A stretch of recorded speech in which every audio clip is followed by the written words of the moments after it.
Follow the wind.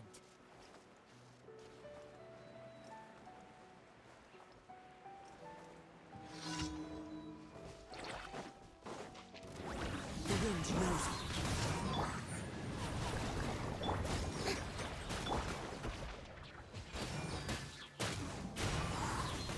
As one with wind and cloud, one with nature.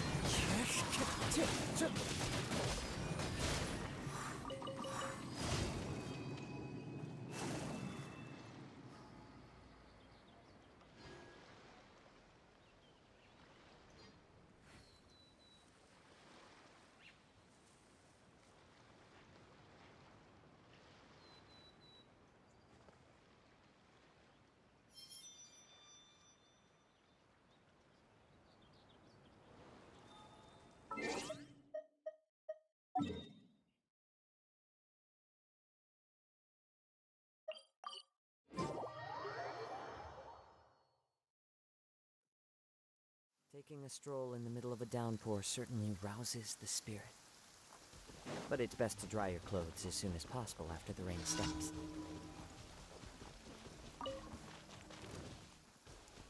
Into the wind! Come on out! Another test subject. Right here. That Pringle? Seize the skies!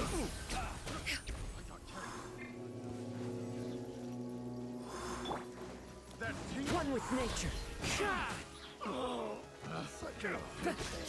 Wrong test subject.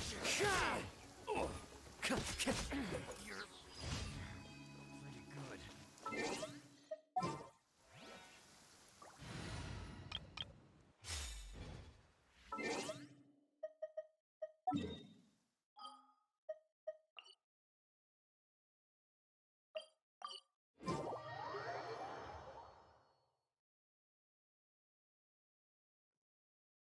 On this fine day, the view from the heavens must be magnificent. Oh, don't fret. One has no intent to fly off and leave you on your own. Ad Astra. Thank you for Ad Astra.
The wind knows me. Shine down! You will pay for that. Let the show begin.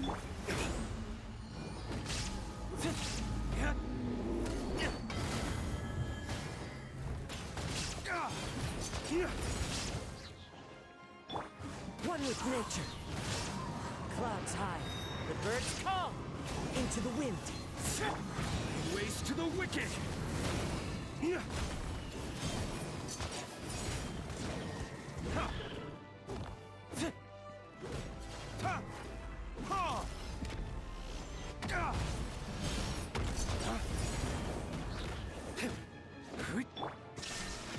Inazuma shines eternal! One with nature. Dawn, break forth!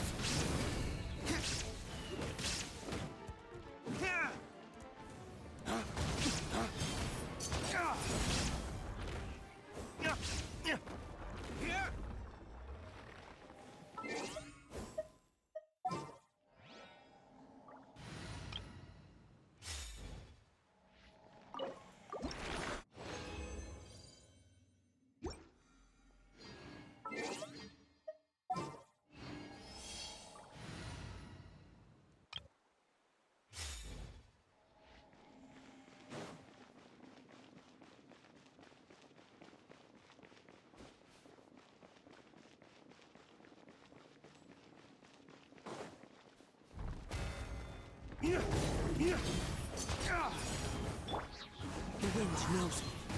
Illusion shattered! I'll protect us.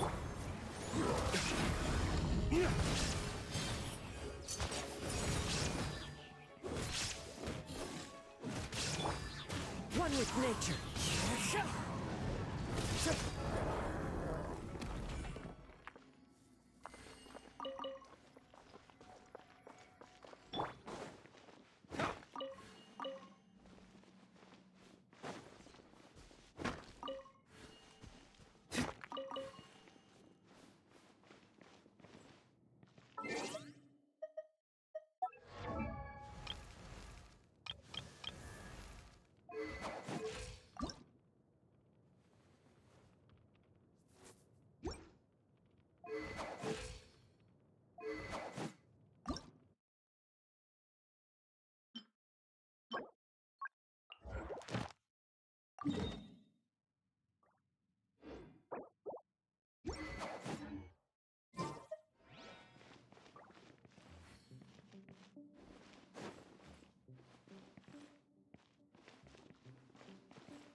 the wind.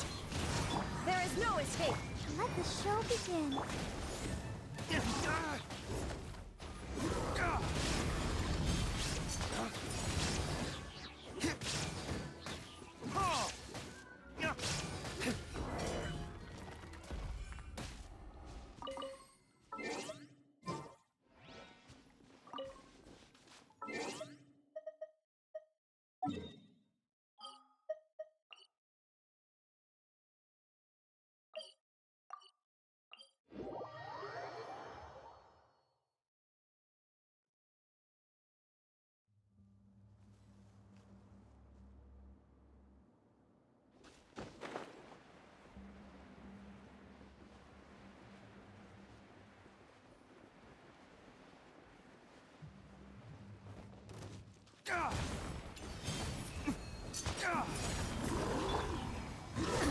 Absurd. The wind knows me. As one with wind and cloud. Into the wind.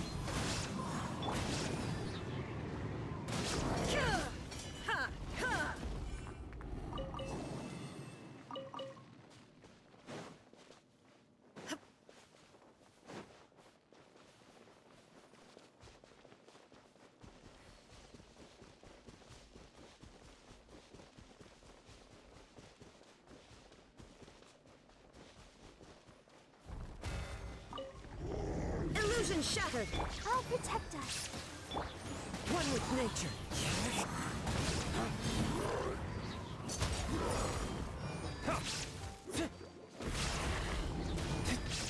Flames, purge!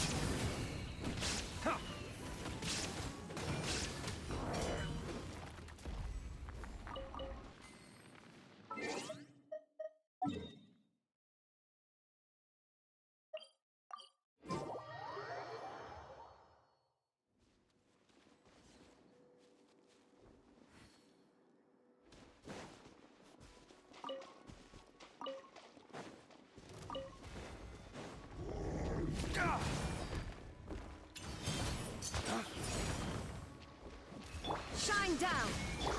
Into the wind. Fallen leaves, adorn my night. The wind knows me.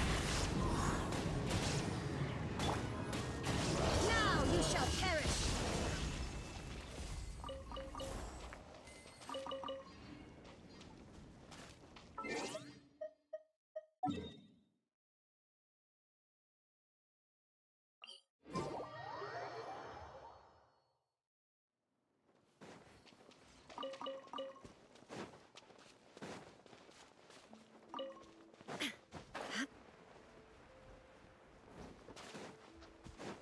There is no escape. Dawn, break forth!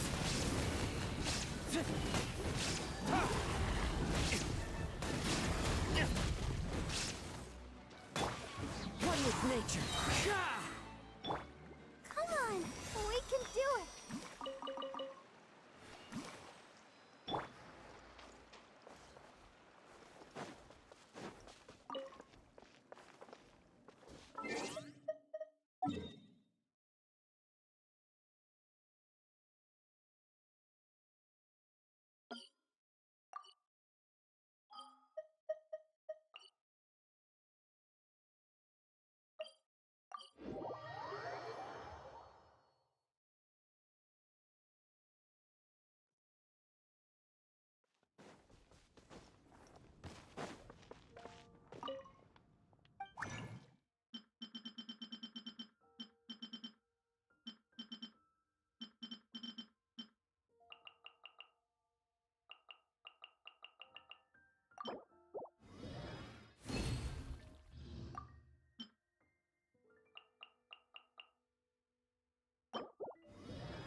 Time to go.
Hey, traveler. Paimon.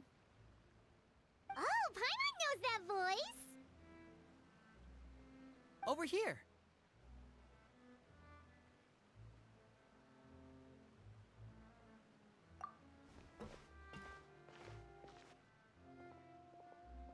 To borrow one of the more popular turns of phrase at the moment, this appears to be quite the fated reunion.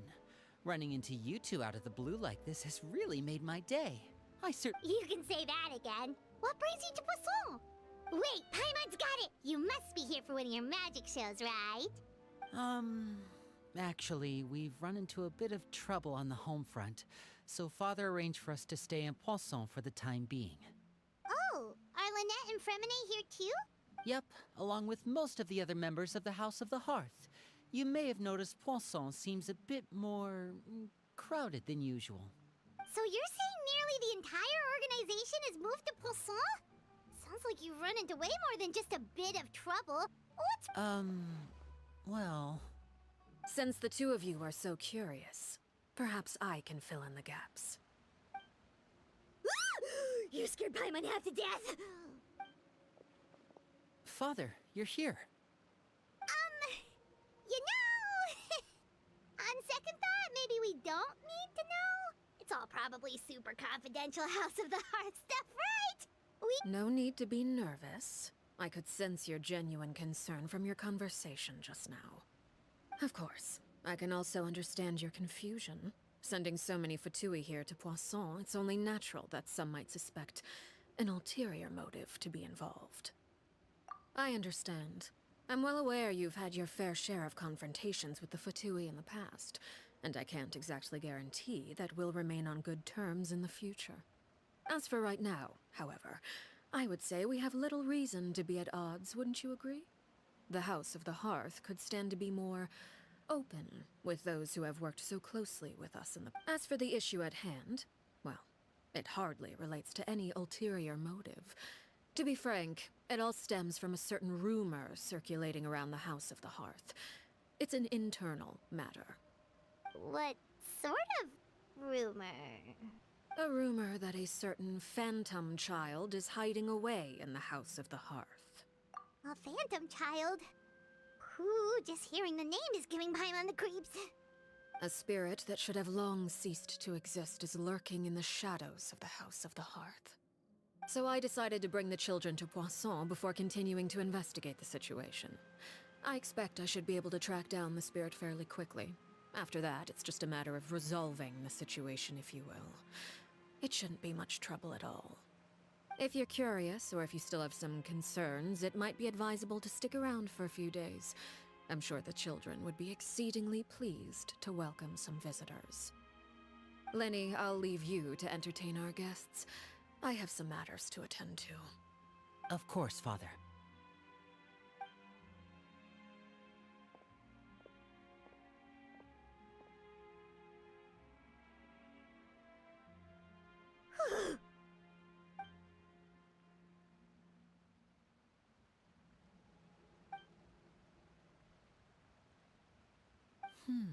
It has long been a dream of mine to invite you to our home and introduce you to my other siblings.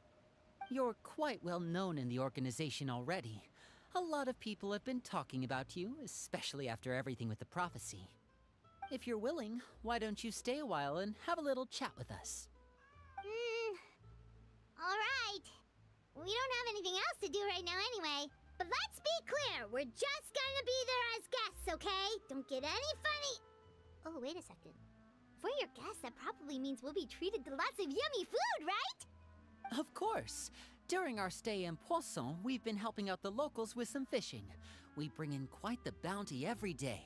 In fact, today is the perfect chance for me to show you what I can do in the kitchen. Let's go. I'll take you to where we're staying.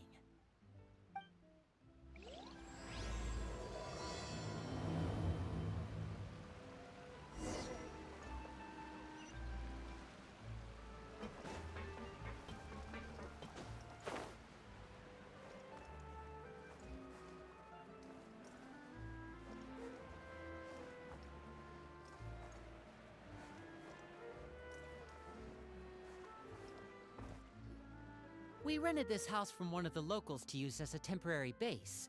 I'll come back later and tidy up a bit. After that, it should be all ready for you to stay in tonight.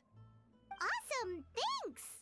So, where are we off to now? Well, when I happened to run into you two earlier, I was actually in the middle of distributing some supplies. With this many people staying in Poisson, we have to bring in outside supplies every now and then. I should probably make sure the rest of these provisions get delivered, otherwise people might start to get antsy. Okay, we'll come with! There are all sorts of rumors about your organization floating around out there. Paimon's not sure if she could even take a wild guess as to what's true and what's not. But now that we finally have the chance to see a day in the life of the house, we can take a good look at how you operate! Well, you're more than welcome to come along. Just follow me.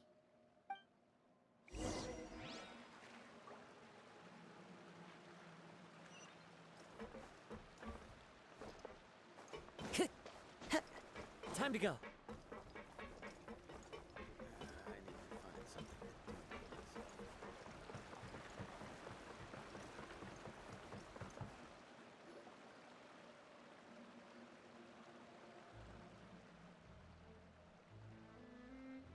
Linny!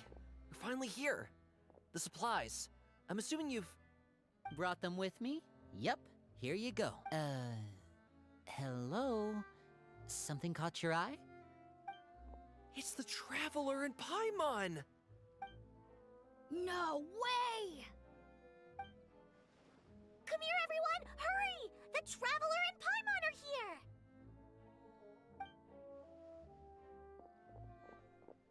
One at a time, please. Don't crowd around them all at once. We don't want to scare off our guests now, do we? Oh, it's alright! Gotta say, Paimon didn't realize we were this famous. Of course! Father and Linny have told us so much about you. Father told us about how you helped Linny. According to her, you're a trustworthy friend. And as far as she's concerned, that's pretty much the highest compliment we've ever heard her give. As you can imagine, everyone's been very curious about you. I heard the Traveler is so strong that he can move a mountain with his bare hands. I heard Paimon eats so much that she can clean out the entire pantry at Hotel de Boer in just 3 days! Wait a second! That's the rumor you heard about Paimon? Oh, not cool at all! Oh, wait! When guests visit, you're supposed to give them gifts and stuff, right? Oh, we don't need something like that. Besides, we don't have anything to give to you! Come on, we insist!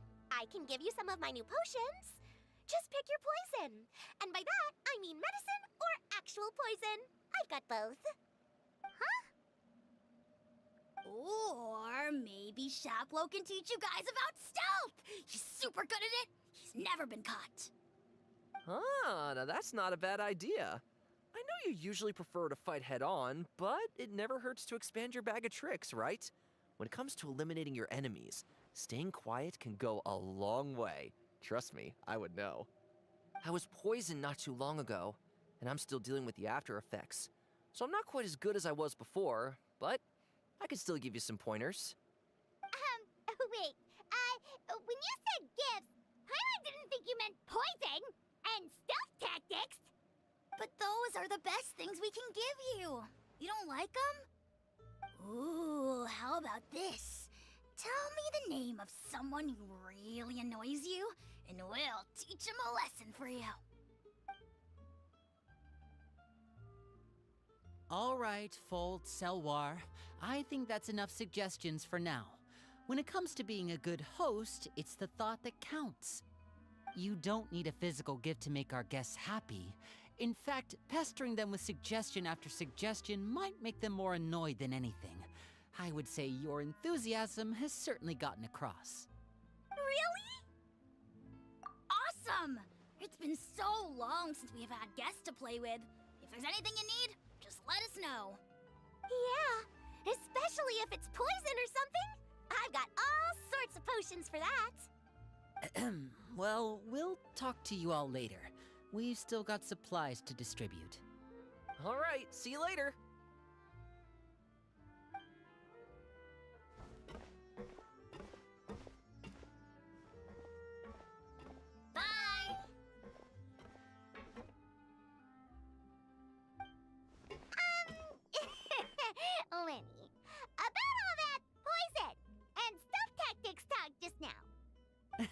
Scared you, did it?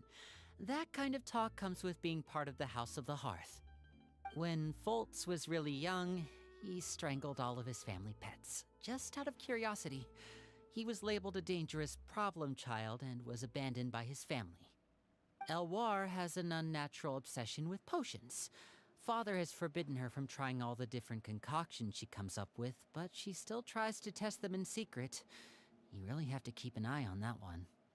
Chaplot is around my age. While I'm mainly responsible for collecting intelligence, he handles surveillance. He's very passionate about his work and has no reservations about taking on some very difficult missions. I know you two probably aren't used to that kind of talk, but I can promise you they only had the best of intentions. Things like stealth tactics and developing different poisons, they really mean a lot to them. They were just trying to share the best of what they could offer, that's all.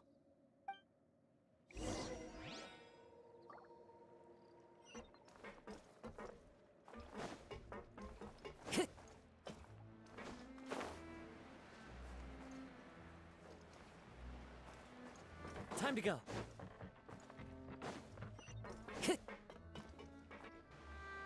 Filiol, supplies are here. Thanks. And who are these two? Outsiders? Allow me to introduce you. This is the Traveler and Paimon. Oh, you're the famous duo I've been hearing so much about.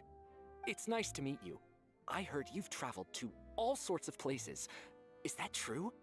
Of course! We're making our way all across to that! Oh, good for you. You must be pretty familiar with Fontaine by now, then. Have you seen the new opera that started running recently? I think it's called... The 4,000 Thieves? Oh, this is the first we've heard of it. It seems like it's going to be fantastic. From what I've been able to tell from the posters, anyway. You should definitely check it out if you have the time. Oh, and there's the Blind Maiden, too. That one is supposed to have audience interaction. Seems pretty interesting. After this mission is over, I think I'll go get a manicure. Oh, maybe I should dye my hair. Wonder how much it'll cost. Is it just Paimon, or do these two seem much easier to get along with than the others? Looks like the House of the Hearth has some normal members after all. I heard that. Oh! Oops. I'm guessing you're referring to Foltz and the others? Yeah, we're definitely not all like them. I bet those crazies are practically foaming at the mouth right now. I'm sure they just can't wait to get back to Snezhnaya to carry out the plan. That's enough, Filiol. Don't talk about family members behind their back, right? Whatever. Let's go. Guess this is goodbye then. If you ever have some time, we should go see the opera together.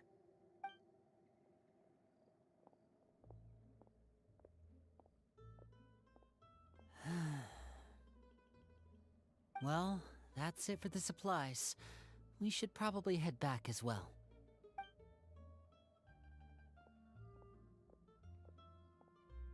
Well, they didn't seem too happy with each other. Seems like there could be some... You're right. We're only here as guests after all. Oh, Winnie's getting super far ahead. Come on, let's catch up.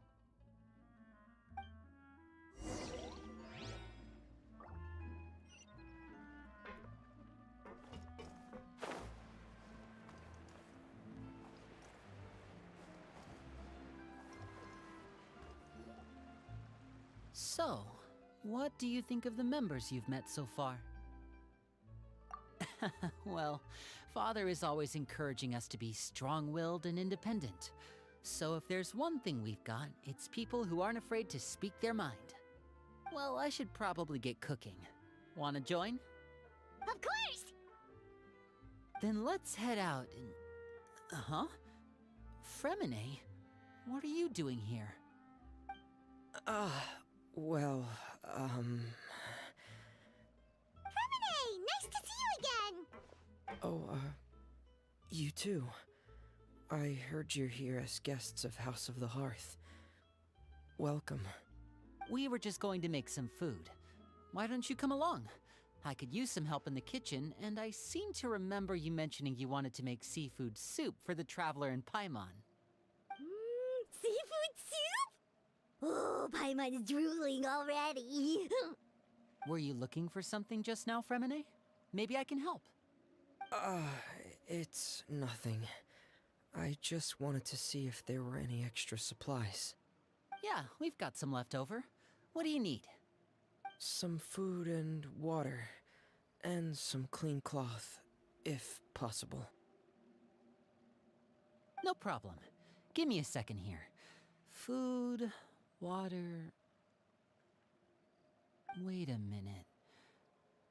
What do you need all of those for? You're not on any missions as far as I'm aware, and you were just going to come eat with us. So what's this all about? I thought I'd grab an extra portion because I get hungry at night. Could be because I'm growing, you know, and... Fremine, you remember what I told you? You're not like me. Your lying skills still need some work. Tell me what's going on. Is it really bad enough that you have to keep it from your own brother? Maybe it'll be better if we gave them some space.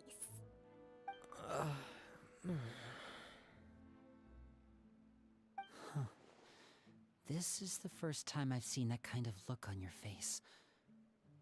Whatever happened, does it have something to do with Father? Yes. Just follow me.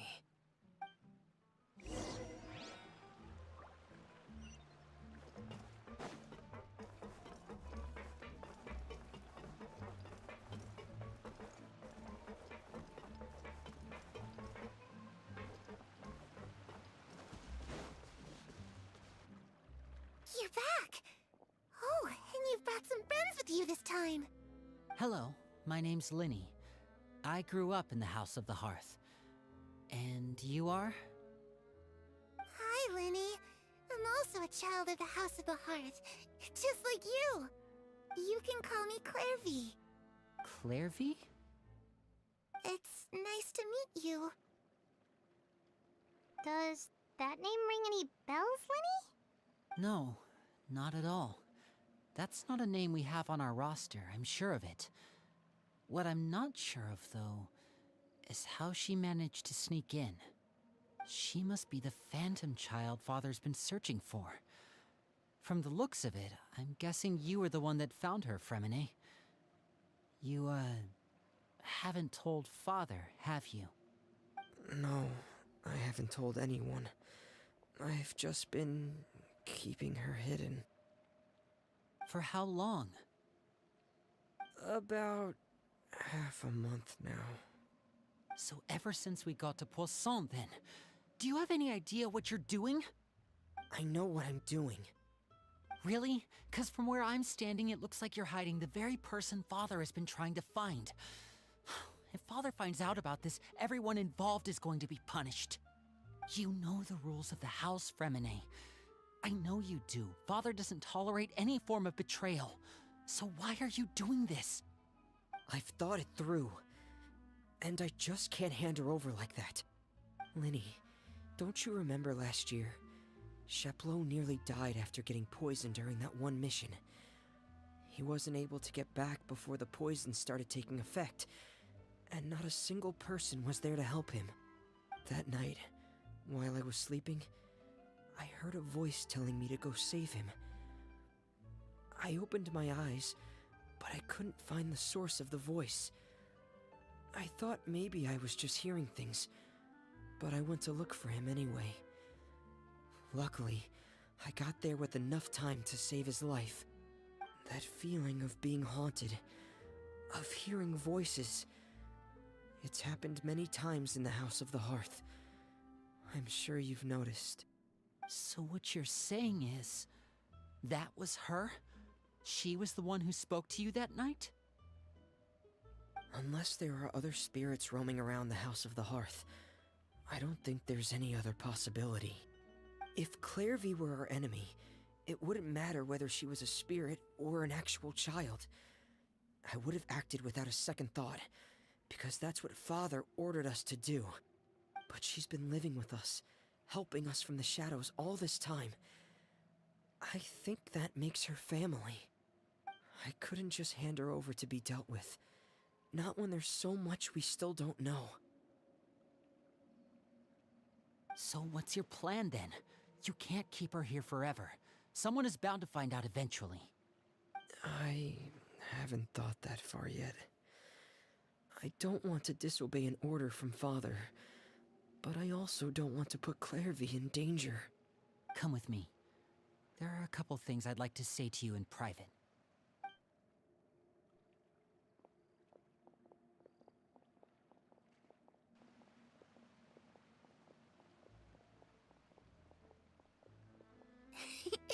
Those two sure care a lot about each other. Well, they got a funny way of showing it. From where Paimon was floating, it sure seemed like they were about to bite each other's heads off. No way! They have a really deep bond. I could tell right away, because I also have a friend like that. I just don't know how long that kind of bond can last. The darkness in the house runs deeper than you can imagine. No one can get out alive. I'm sorry, Lenny. I really didn't mean to drag anyone else into this. Oh really? You didn't mean to? 'Cause I for one wish you did. Huh? What do you mean? You know, when we were younger, you didn't call me Linny. You called me brother, just like Lynette. We grew up together, the three of us. We were all orphans, all rescued by Father. Of all the siblings in the House of the Hearth, I think our bond was the closest. Later on, when you started calling me Linny, I wasn't actually surprised. After all, Lynette and I are related by blood. We've had to depend on each other to survive long before we joined the house. Lenny, The darkest and most difficult moments of my life happened before you and I had ever met. I'm sure that's true for you as well. Even so, Fremine, we've stood by each other for all these years now, and to me, that means more than blood. You and Lynette are the most important people in my life. No one can replace you. So I won't let you face anything alone. Not if I can help it. Oh, looks like things are getting kinda heated between Linny and Fremine. Maybe we should go check on them. Oh, it's raining. I should put my clothes away. Hey, you two! Hope we aren't interrupting anything. Like a fight, or... Oh, wait a minute, Fremine. You're not crying, are you? Is everything alright? everything's fine. Thanks for asking. Well, we're all friends here, right? We've been through so much together, so if there's anything we can do to help, just say the word. It's just a small family dispute. It's not something our guests should trouble themselves with. What are you getting at, Traveler? When guests are around, families are often on their best behavior. And any disputes are less likely to escalate. I just... Thank you. I was really hoping to keep you out of it. But even if I could think of some other reason to turn you away, I'm not sure I could convince you. I know things could turn dangerous, so I promise you this. From now on, I'll protect you like my life depends on it. Me too. Well, back to the matter at hand then. If we don't plan on handing Clairvy over to Father, then our only other option is to solve the mystery of her identity before Father is able to track her down. That means finding out where she came from and what she's doing here. Then we can send her on her merry way and pretend like none of this ever happened. I've tried that already. And? And Nothing. I tried taking her somewhere really far away, but after some time, she just reappeared. She even came with us all the way to Poisson. It seems like wherever the house is, she follows. I don't know much about spirits. Do you two have any ideas? Let's see here. Paimon remembers hearing something like, if you fulfill a spirit's last wish before they died, they'll let go of whatever's keeping them here and return to the ley lines. Oh, it's just that Paimon doesn't really remember where she heard that, so it's not guaranteed to work or anything. Well, sounds like it's worth a shot. Guess that means we should go ask her about her wish. But first, Fremine, I need you to promise me something. What is it? I need you to promise me that this will stay between the two of us. We're the masterminds behind this whole thing. No one else gets involved. Can you do that for me? Of course. I promise. All right. Then let's seal the promise just like when we were kids. Fist bump on 3. Ready? 1, 2, 3. I swear.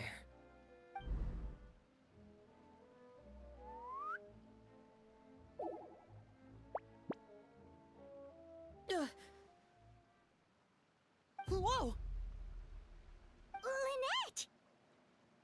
But what a surprise! What brings you here, dear sister? And, when exactly did you get here?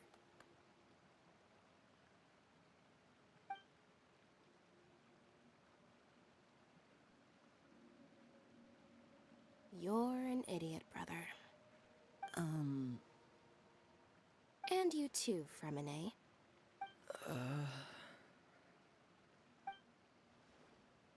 You 3, Traveler. And you 4, Paimon. Wait, what did we do? I've seen Clairvy around the House of the Hearth before. I hadn't seen her in Poisson, so I figured she must not have come with us. But it turns out, you were just hiding her. I heard you talking about your plan. Rather than steering clear of the situation, I'd rather fully join in.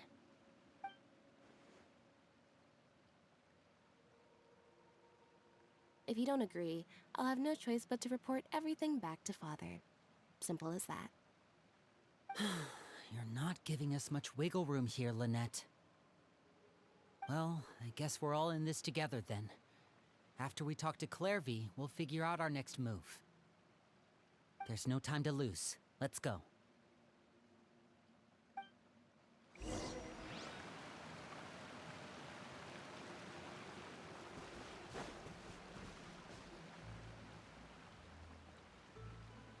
I'm full. Thank you for bringing me this food, you guys. She said she's full, but the food doesn't look like it's even been touched.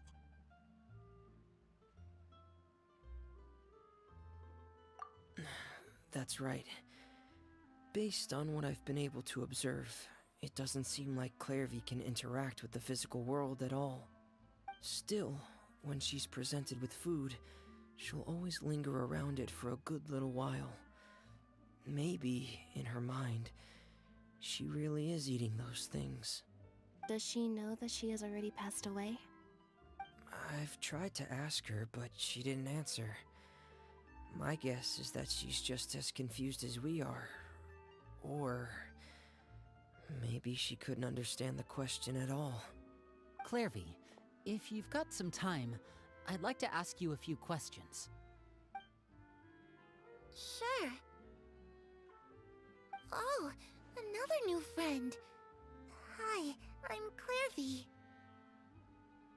Hello.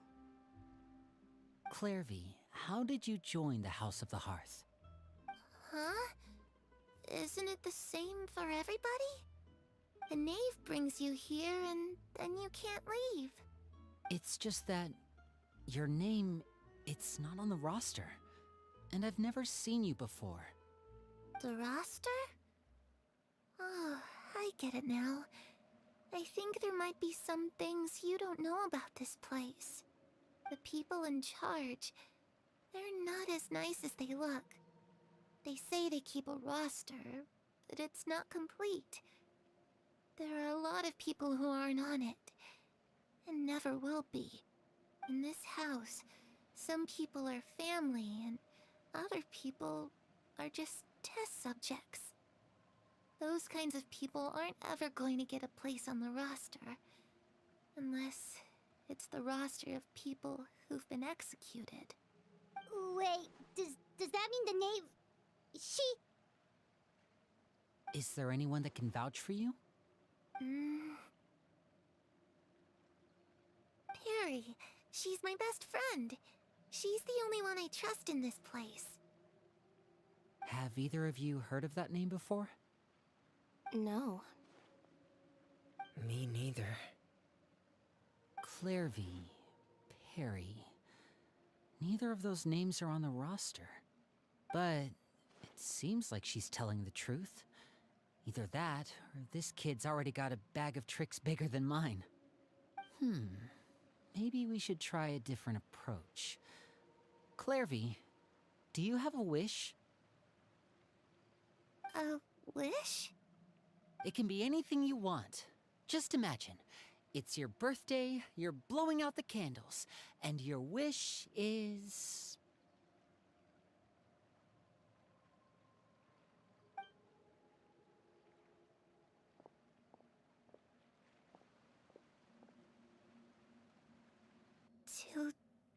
To go outside, where the sun can find me. That's... it? Well, that sounds easy enough. The darkness in the house runs deeper than you can imagine. No one can get out alive.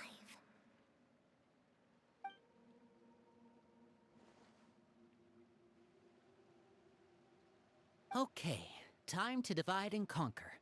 Listen up, I've got a plan. I'll try and find a way to use basic illusory magic to take Clairvy outside and bring her somewhere with sunlight.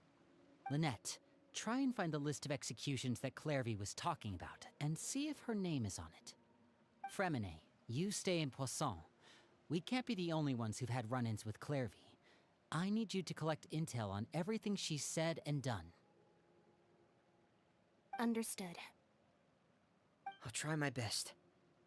What about us? What should we do? I really appreciate your willingness to help, but this is a family matter. I don't want to drag you in too deep. It's too risky. Let me think. Since Father considers you to be guests, maybe you could stick by her side for a little while. You don't need to do anything except keep up some nice, casual conversation. Ah, Paimon gets it. You want us to distract him. I'll give you a magic bird. If Father suspects something, all you need to do is release it when she's not looking, and it'll alert me that something's wrong. Of course, that's only as a last resort. If Father doesn't seem to notice us, there's no need to make contact. We'll reconvene here tonight after all's said and done. If the worst-case scenario happens and we're discovered, just tell Father everything. We're not going to let our guests get punished for our... You too. Okay, this is where we part. Father should be at the beach nearby.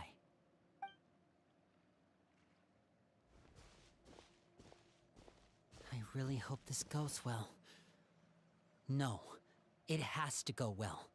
That's the only way this can get resolved.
be in Snezhnaya recuperating? What are you still doing in Fontaine? Oh, it's you two. I didn't expect to run into you here. I was unconscious for quite a while after the fight in the Primordial Sea. After I woke up, I realized I was being taken back to Snezhnaya, and well, I couldn't have that now, could I? Not when I've still got unfinished business here in Fontaine. So, I mustered up all my strength and made the journey back on my own. What sort of unfinished business are we talking here? It has to do with Skirk, my master. I really wanted to meet up with her, but by the time I got back, she'd already left. I still have so many questions for her. Without any other leads, all I could do was ask the knave to help me track her down. She must have left behind some traces from her time in Fontaine. Oh, okay, so have you found any clues? Unfortunately, no. While the House of the Hearth is adept at collecting all manner of intelligence, certain existences can still manage to escape our purview. Basically, unless Master feels there's a need to meet with me, she's not going to be found. But that problem has an easy fix. I just need to become stronger, and then... Paimon thinks you should focus on getting better first. The worst of it is over. It's all thanks to that one kid from the House of the Hearth. Elwar, I think her name was. She gave me a bunch of random potions to drink. They didn't go down easy, let me tell you. Pain and chills all over. But they really did help speed up my recovery. And that's good, because it looks like I really do have to head back this time. The old man's been putting the pressure on me.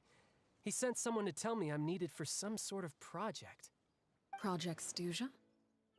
Yeah, that's the one. I heard Regrader's involved too. I'm not looking forward to having to listen to all his monologuing, that's for sure.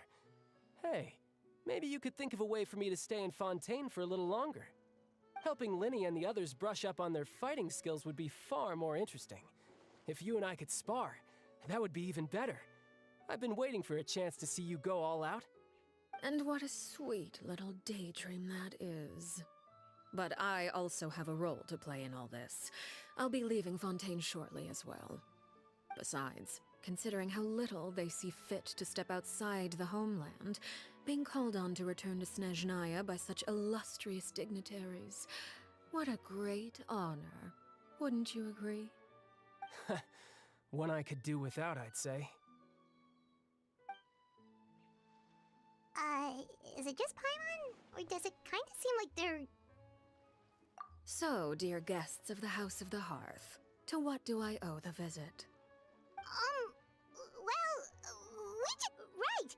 We're super close to Linny and the others, but we still don't know much about you! Is that so? Introductions have already been made, have they not? Oh, well, you see? There's only so much you can learn about someone from a short introduction. At least tell us something a little extra, like... Why do you call yourself father? Huh, good question. I'd also like to know. The fact that you have to ask tells me our intelligence work has been quite successful. Telling you the answer to that question would only serve to undermine that success. And we can't have that, now can we? Spoken like a true diplomat. That was some expert sidestepping right there. Well, if there's nothing else, I think I'll take my leave. I still have a small matter to resolve at home. Wait, don't go!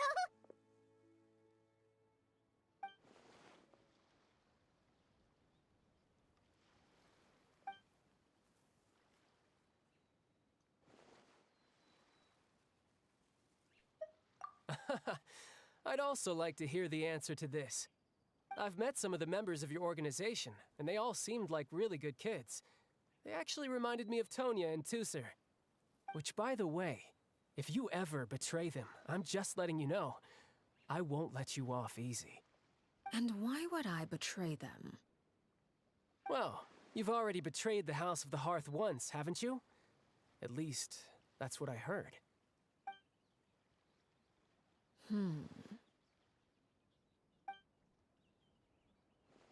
Okay, I admit.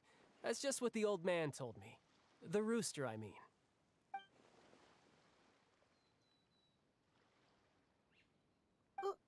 Wait, did you really do something bad to those kids?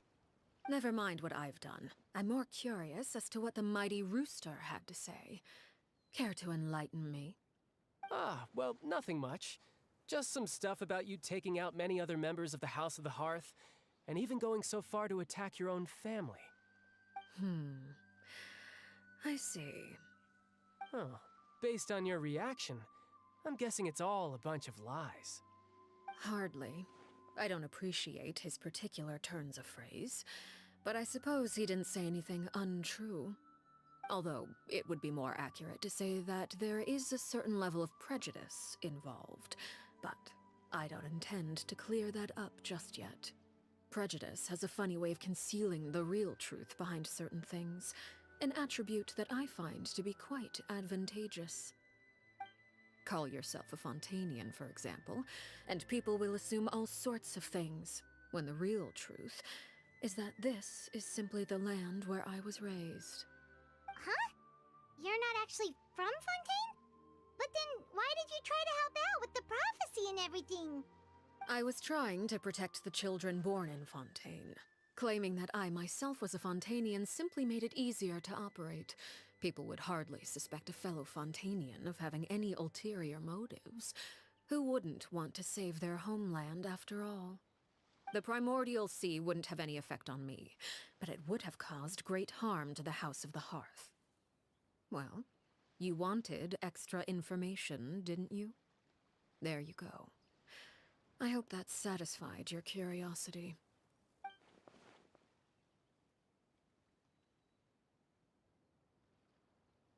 So, you stayed in Fontaine for the kids. I guess I was wrong to believe you'd betray them. Apologies. Looks like I was holding on to some prejudices myself. Good. Like I said, I like it when others have misconceptions of me.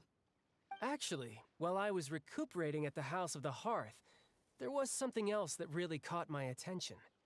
I heard that members always resolve disputes and arguments with a friendly spar, and the loser has to back down. Seems pretty cool if you ask me. Would also give them plenty of opportunities to hone their skills. Well, that's only a recent development. In the past, such spars weren't nearly so friendly. The losing party would lose everything, including their life. They were that high stakes? Whew, at least that's not a thing anymore. Well, the current atmosphere's not half bad. I'm a bit jealous, actually. You've got so many family members around you, and you even get to live with them. Having a lot of family around means dealing with a considerable amount of bickering and scheming. Once Tonya and Tusser enter their rebellious phase, I'm sure you'll understand. Just imagine. Tusser becomes obsessed with plucking out strands from the rooster's mustache, or Tonya decides to dye her hair 42 different colors. Okay. I get the picture.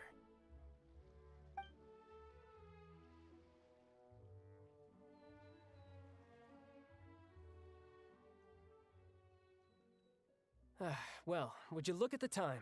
I should probably get going. Traveler, Paimon, I'm not sure where our paths will cross next, but the next time we run into each other, we should definitely try and find some time to spar. Again, maybe this is a conversation we can have when you look less like you're gonna kill over. All right. Well, thanks for everything, Arlecchino. No thanks necessary. You also played a part in obtaining the Gnosis. I would say we can call ourselves even. I like the sound of that. Well, I'm off. See you all some other time. We should probably get going too. Do you want to head back with us? Oh? You want me to leave so soon? Oh, well, you see, I'm rather enjoying the evening breeze. If you don't mind, I think I'll stick around for a bit. I have some things to think about. Apologies for not attending to you like a proper host. Please forgive this slight. I do hope you'll have a pleasant stay. We managed to keep her distracted until nightfall. Good thing Child was there to keep the conversation going. You don't think she suspected anything, do you? Oh, I wonder if Liddy ran into any issues. Let's hurry back and see how everything went. Oh? You decided to stay.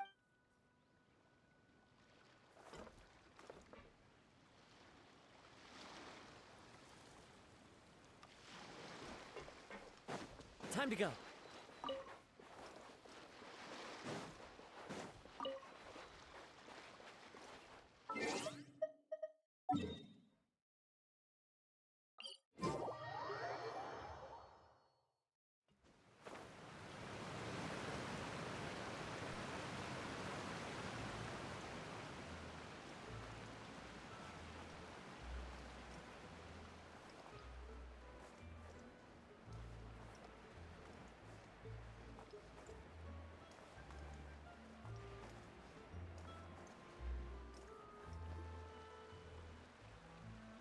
Lenny, how did everything go?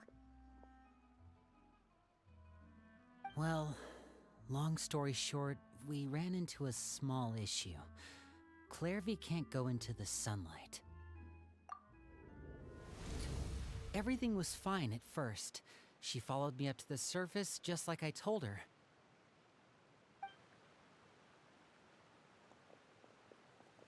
But as I led her out of the shadows and into the sunlight, she vanished. I turned around and there she was, standing at the edge of the shadows, silently watching me. Huh. Maybe she's afraid of sunlight, or... No, it wouldn't be her wish if that were the case. Well, we could always try pushing her into it. Oh, true. I've pretty much tried it all already. Nothing worked. Eventually, the sun went down, so all I could do was bring her back here. How did it go with you, Lynette? Good. I've got the list. It's right here. Really? Well, what are we waiting for? Let's take a look!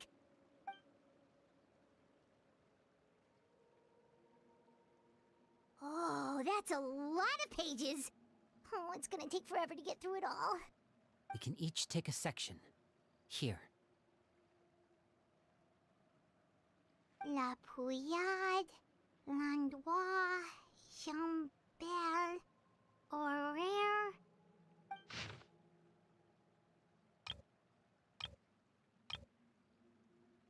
Oh, yikes. That Horaire guy has a huge scar on his face. He's kinda giving Paimon the creeps. Ah, I've met him before. The scar is from an injury he received during a mission. I still remember him joking with me about it. He said any future lover would take one look at him and then lose all interest. Did he say anything else? Well, I asked if there was someone he was interested in. He said no, and that's where our conversation ended. It was only later that I learned he really did have someone he liked. He risked everything to escape so he could be with her, but it didn't work. One day, Father asked to see him, and, well, I never saw him again after that. Wait, so that means the knave, she... It may seem cruel, but it's just one of the rules of the house. Betrayal is not to be taken lightly. We know too many secrets to come and go as we please. So, if you do try to leave, you pay with your life.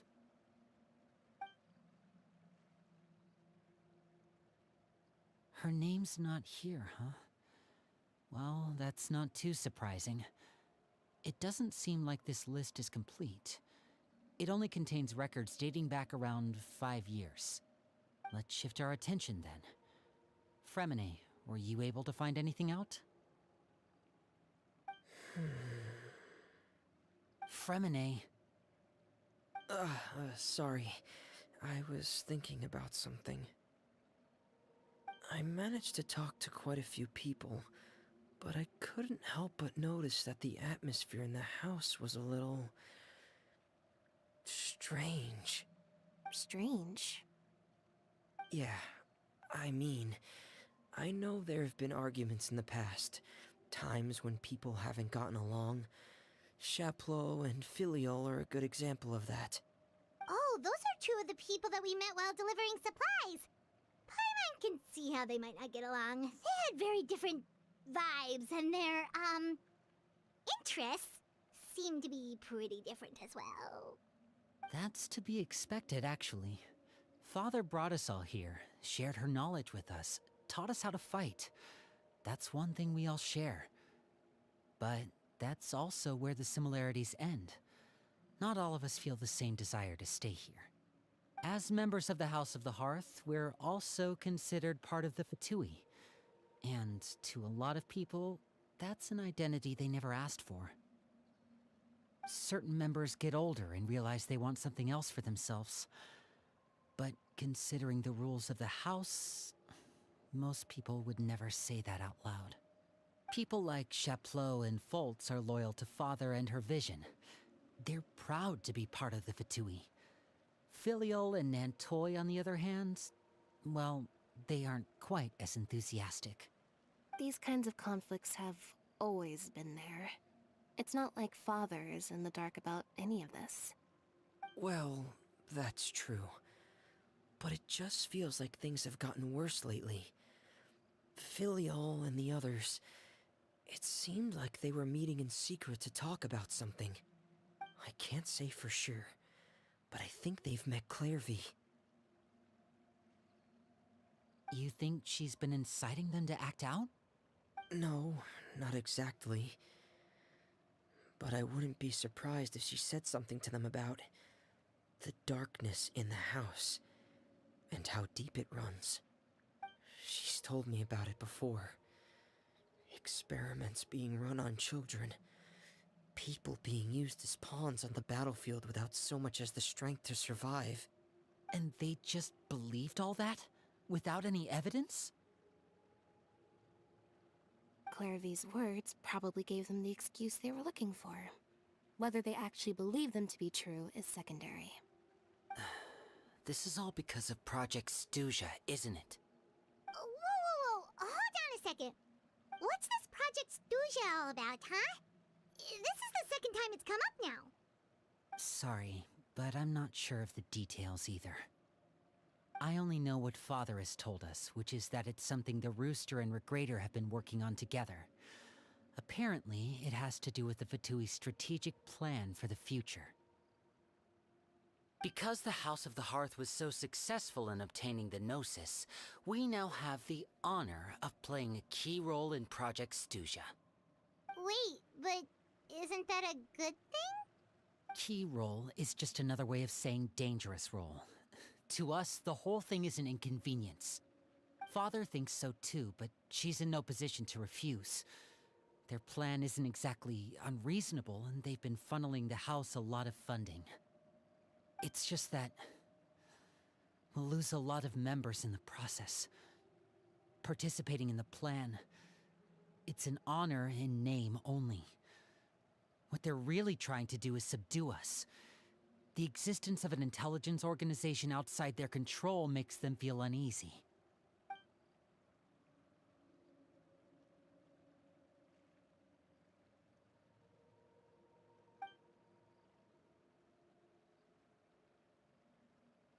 Okay, super complicated top secret Fatui business aside, what does all of this have to do with the conflicts you were talking about earlier? Paimon doesn't get the connection. External pressure has a way of exacerbating internal strife. You can't overlook the power of fear either. People are afraid of dying, and that fear is often the impetus for a lot of stupid decisions. I thought resolving the Clairvy situation would make everything go back to normal, but it looks like things are more complicated than I thought. If we leave Filial and the others to their own devices, sooner or later, Father will be forced to take action. We can only focus on one situation at a time, brother. You're right. Even if we confront Filial and the others, it won't do any good. It might even make matters worse. We should focus on Clairvy for now. Well, it's getting late. We should head back and get some rest. We'll try again first thing tomorrow. Lynette, you stick with me this time. Fremine, keep a close eye on Filial and the others. Make sure they don't do anything they'll regret. Good work today, everyone. Have a good night, and I'll see you tomorrow.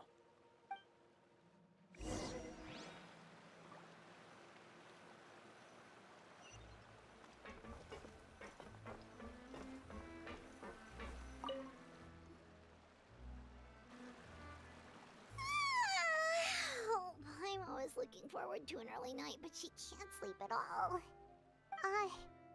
Hey, you don't think the knave will be too angry with Linny and everyone if she finds out about all this, do you? She's even scary when she smiles. If she were to actually get angry... Ooh, you have to protect Paimon if that happens, okay, Traveler?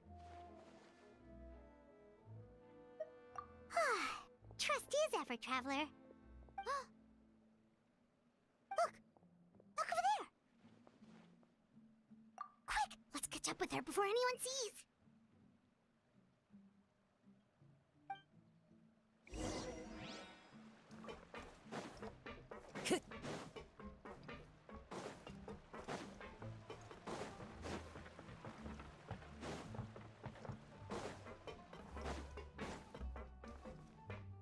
Over there!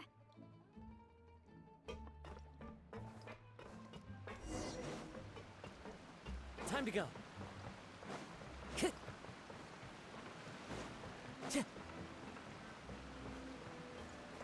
Oh, where is she going? Oh, if someone sees her, we're toast!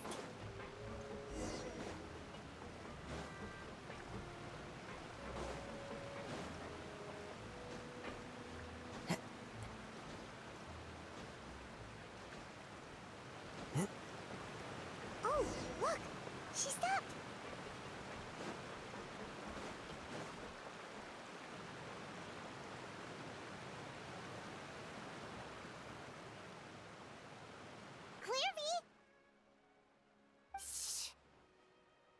I opened the window while no one was looking. Look how pretty the outside is. If only I could have more than this. You probably think I'm being silly, huh? All this hopeless resisting. It's better to dream of what I could have than try to make it a reality, right? Please, help us get on the same page here, Clary. We need you to tell us what you know. Can you do that? Sure. Although, after you hear all this, I think you might regret that decision. Everyone in this family is nothing more than a tool. Something to be used and exploited. We're all expendable. Including me. As long as you're useful, you get to stick around. Lose your value, and you're handed over to the doctor, experimented on, and given a fate worse than death. I've seen it happen again and again, and I've had enough. You're saying the knave did all that? It's just, that doesn't seem like something she would do. She's scary and all, but it seems like even she has lines she wouldn't cross. I knew you wouldn't believe me. Everyone thinks she's a good person. They all think of her like a real mother. Mother? But she doesn't deserve that title. She's disgraced it and tarnished it. And if I had things my way, I'd never see her again. If only Perry were here, she'd understand. Perry. There's that name again. Also, Paimon's getting a strange feeling. It almost feels like she's not really here with us. Paimon can't tell if she's actually well, in any case, it seems like she really needs someone to talk to. We should keep her company for a little longer. She looks so young. But it seems like she's been through a lot. It's getting windy. I should close the window. Ooh, look at the moon. Isn't it pretty? Hey, wanna hear a secret? I heard that if you look up at the night, Perry and I promised each other that once we're older, We're gonna go see it together. But I can't find her. I'm worried she's all soup and... No, that wouldn't happen to her. She's special. Mother likes her a lot. I should really go talk to Mother, but we just fought. She doesn't want to see me, and I'm too scared to face her. What should I do?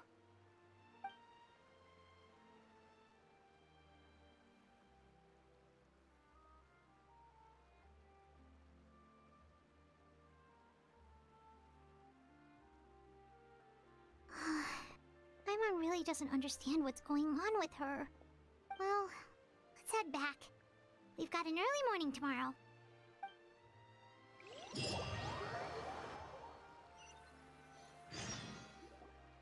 All right, looks like we're all here. Let's go ahead with the plan. Oh? What is it? What makes you ask that?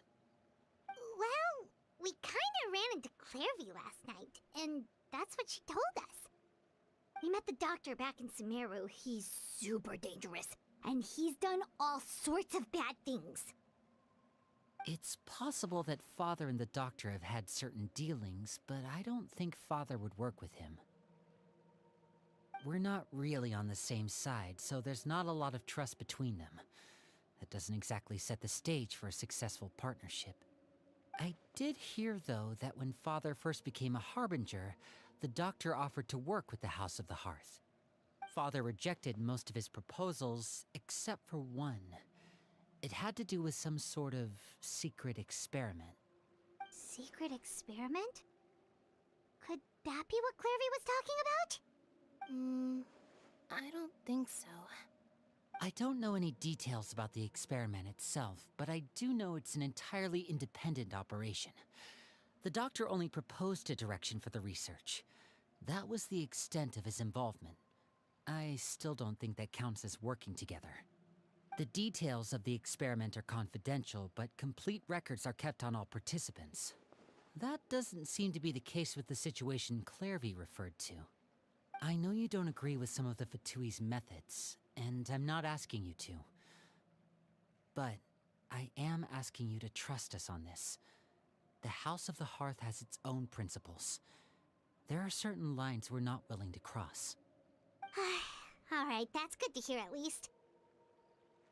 Clairvy seems to think the Knave and the Doctor worked together to do something horrible. If that turned out to be true, Paimon doesn't know how he would even face you guys. It's just that it doesn't seem like Clairvy is lying either. The easiest thing to do would be just ask the Knave directly, but Paimon doesn't think she... Father didn't come back last night. She's probably still near the shore. We'll be counting on you to distract her. Lynette, you're with me. Fremine, you know what to do. Be on your guard, everyone. All right, let's get to it.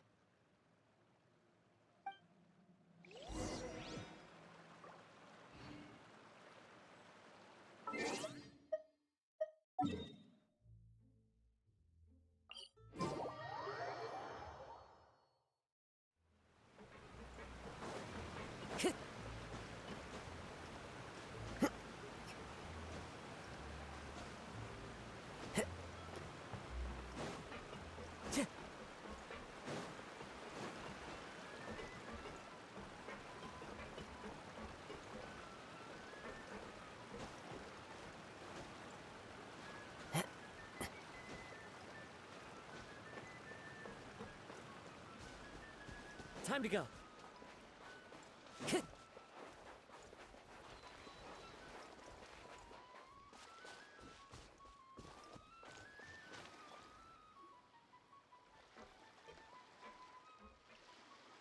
Ah, it's you two again. I must say, you look a bit pale. Did you have trouble sleeping last night? A little. Perhaps if you had less on your mind, you'd be able to absolve yourself of such troubles. So what are you planning to do now? Catch up on some sleep? Or should I give you some time to rack your brain for a topic to discuss before I ask any questions? Although I must profess to being curious. Without child here, how do you plan on— Us? Distract You? A good one. But no, we were just here for a chat. Looks like you could have used some extra time to think. No matter. If you don't worry, I'll be sure to steer clear of any scheming children. The ocean breeze is sure nice today.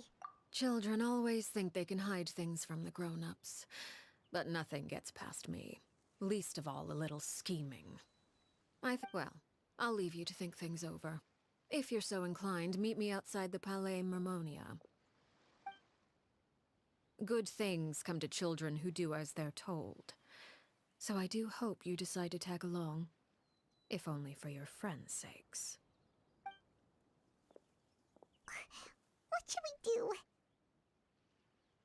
She clearly knows about everything we've been doing, and Paimon doesn't think it'd be a stretch to say she was threatened.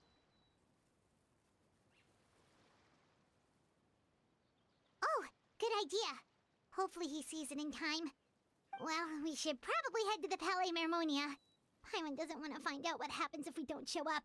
Based on what the knave was saying just now, it sure didn't seem like it'd be... Okay, then we probably shouldn't keep her waiting. It seems like Linny and the others are on thin ice, so let's do our best to not get them in any more trouble.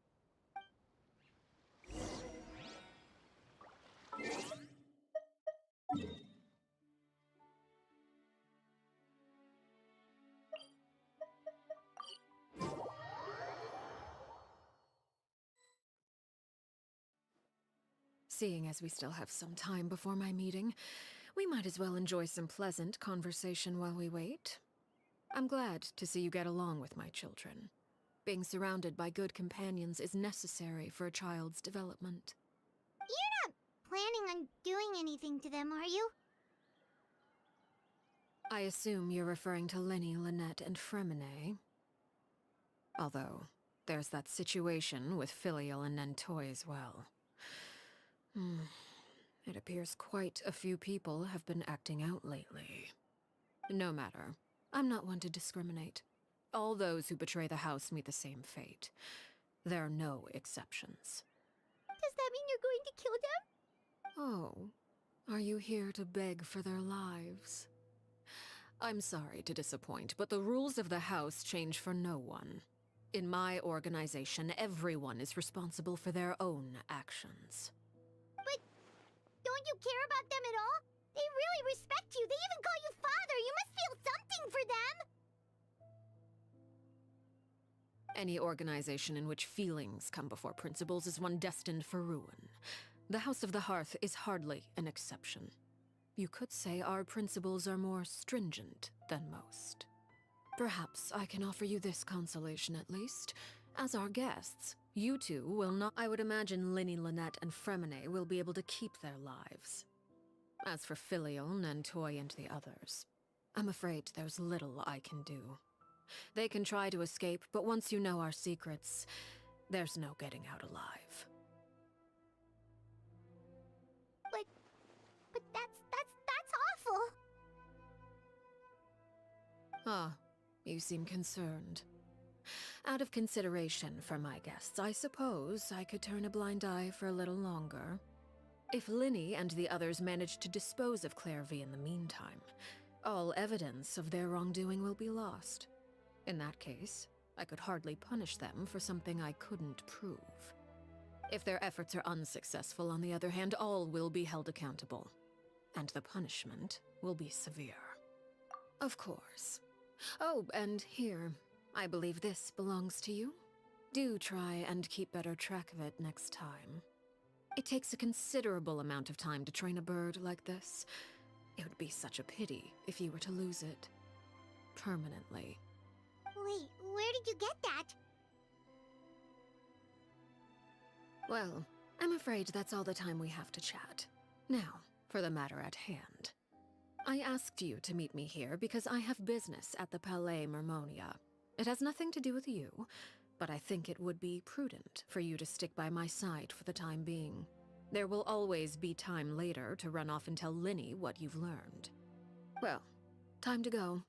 Looks like we wrapped things up just in time.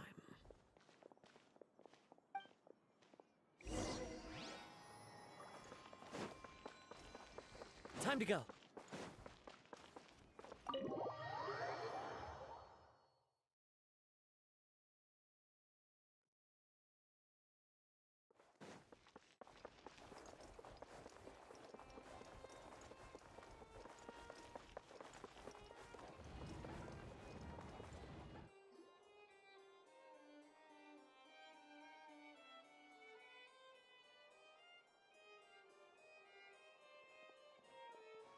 It's been a while, Monsieur Neuvillette. I must say, I wasn't expecting my meeting request to be approved quite so quickly. The Palais Mermonia operates with an efficiency worthy of admiration. It is only right that an esteemed diplomat such as yourself should be afforded the proper level of respect. Although, if I may speak plainly, I must confess that I did not anticipate we would have the occasion to meet again after presenting you with the Gnosis. I see you brought the Traveler and Paimon with you as well. If I may inquire as to the purpose of your visit. I'll be departing Fontaine shortly. There is, however, an outstanding matter that I would like to see resolved before I go. It requires a rather lengthy explanation, I'm afraid. So I took the liberty of explaining everything in this proposal. Please review it at your leisure, Monsieur Neuvillette.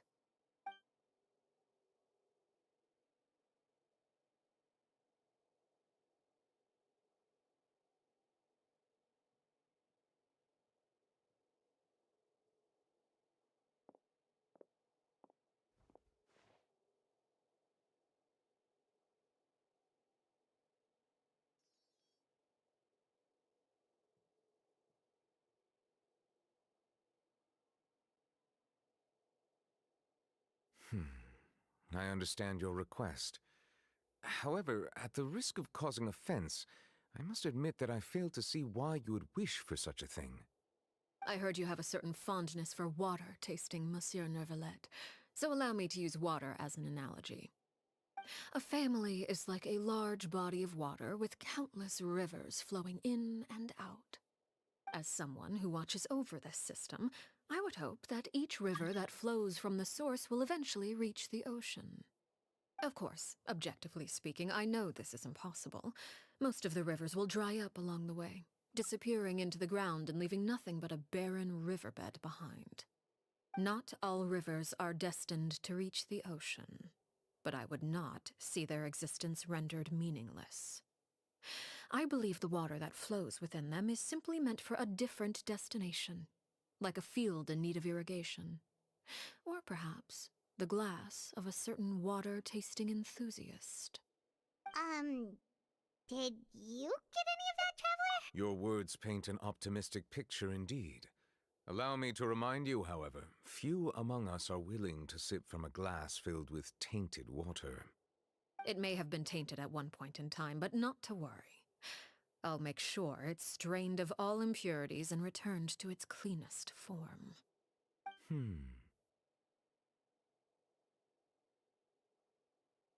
I seem to recall there being a transactional aspect to your proposal. Perhaps you could expound on that? If you accept my proposal, Monsieur Neuvillette, I will gradually withdraw my forces from Fontaine. And, unless absolutely necessary, I will no longer carry out any special missions within Fontaine. I presume I can take your words to mean that, in the future, cases similar to the Tartuffe assassination will cease to cross my desk? Tartuffe? Ah, that thief who embezzled funds from all those charities, you mean? My deepest condolences to his family, but without any evidence, I cannot imagine how the House of the Hearth might have been involved in his passing. Of course, if you accept my proposal, Monsieur Neuvillette, I'm sure certain measures could be taken to reduce the frequency of such troubles. You choose your words carefully indeed. In that case, I am inclined to accept your proposal. My thanks for your generosity, Monsieur Neuvillette. Well, with that settled, we should be going now. I took the liberty of bringing along 2 bottles of spring water from Snezhnaya for you to enjoy. I do hope I get the chance to hear your impressions. Perhaps at our next meeting, yes? Indeed. I trust you would not overlook your commitment in the meantime. All right, Traveler Paimon. Time to go.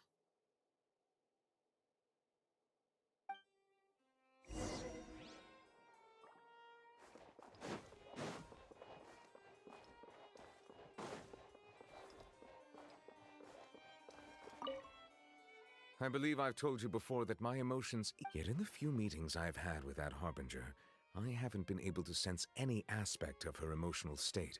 It's unclear whether this is her natural state of being, or whether it's an incredible strength of... I do not expect an explanation as to why you two were by her side.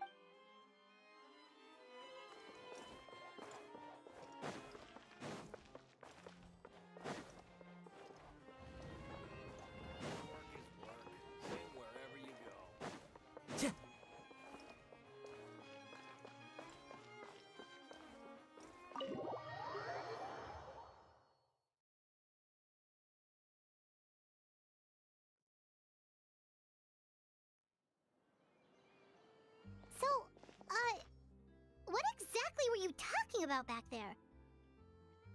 Paimon only heard you mention some rivers, a large body of water, and then some kind of irrigation scheme. You really want to know? I would imagine there might be more pressing concerns at the moment. Winnie, Paimon really hopes everything's going okay.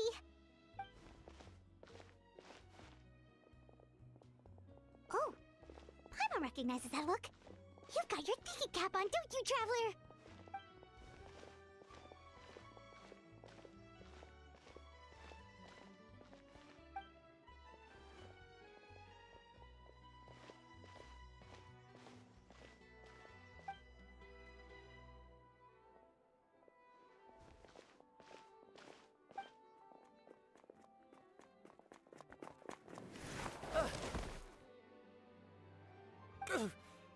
Oh, shoot.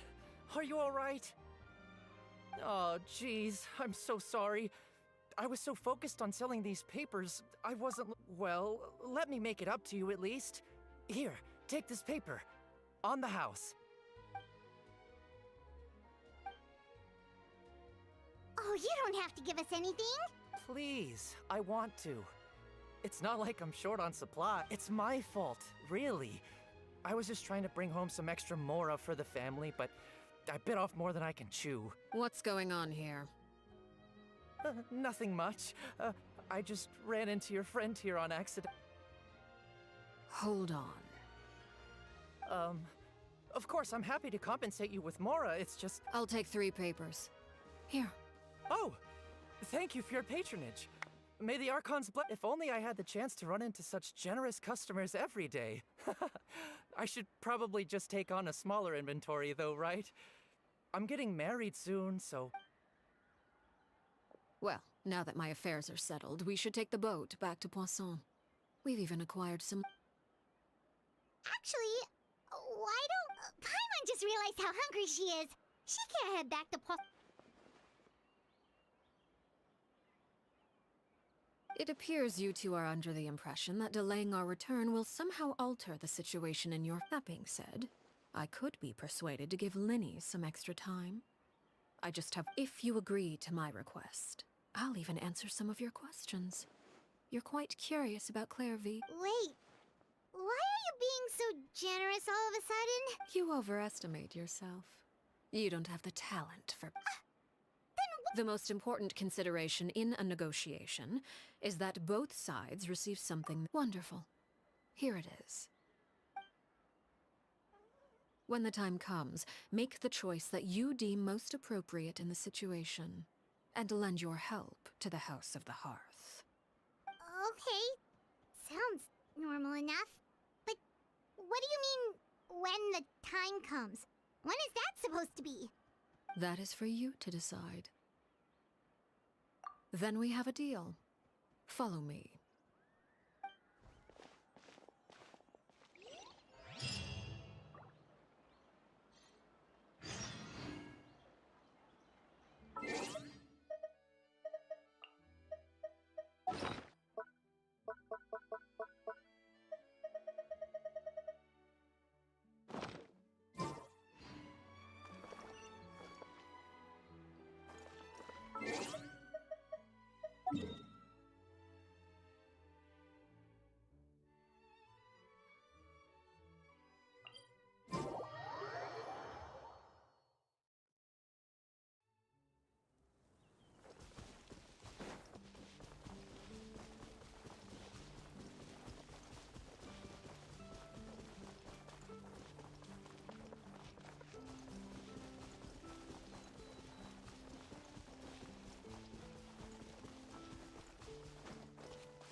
ahead of us later. Clear weather all around brightens the heart.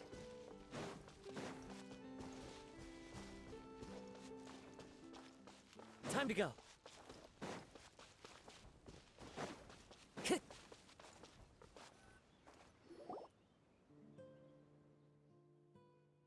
What is this place?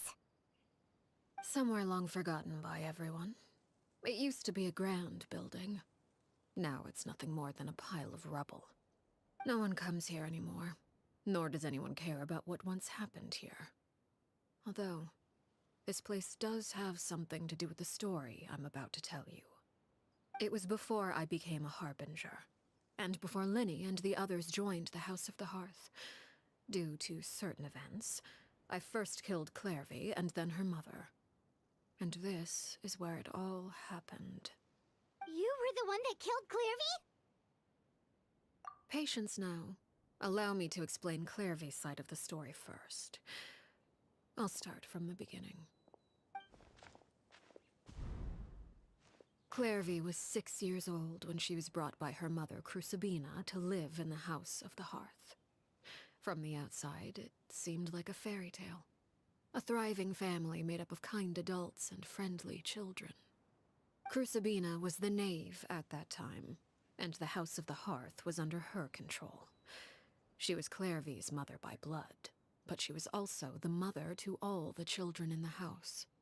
Clairvy was happy here, for a time. But she quickly realized that being part of this family wasn't a fairy tale at all. It was a kind of purgatory. Purgatory? Exactly. The House of the Hearth takes in war orphans from all over Teyvat. But as for how to raise them, that depends entirely on the person in charge. Crucibina came up with a novel idea. She would teach the children to fight, force them to duel each other, and then crown as the king of the house the child who proved themselves most worthy of inheriting her title. It's difficult to estimate the number of children who died or were maimed in the process. There's little I can say about the ones who died. The ones that emerged with permanent injuries, on the other hand, well, they still served a purpose. They would be handed over to the doctor to be experimented on, or sent away on dangerous missions. Nothing more than tools to be used and then discarded. So those were the experiments Clairvy was talking about. But what actually happened to her? You said that Clairvy was Crucibina's daughter, so if Clairvy tried to convince her to stop what she was doing, Crucibina probably would have listened, right? Despite being Clairvy's mother, Crucibina cared little for her daughter. She forced Clairvy to join the House of the Hearth only as a means to demonstrate her own impartiality as a mother, to prove that she treated all her children equally. Clairvy did try to convince her mother to change her ways, but it was to no avail. After her efforts failed, the only other option was to rise up and try to fight back. Unfortunately, the other children had already been thoroughly indoctrinated into the illusion of happiness Crucibina had created. Of course, there was one exception. Someone Clairvy's age, who knew the truth about the House of the Hearth. Wait, the friend that Clairvy mentioned? Friend, huh? I suppose we can call her that for now.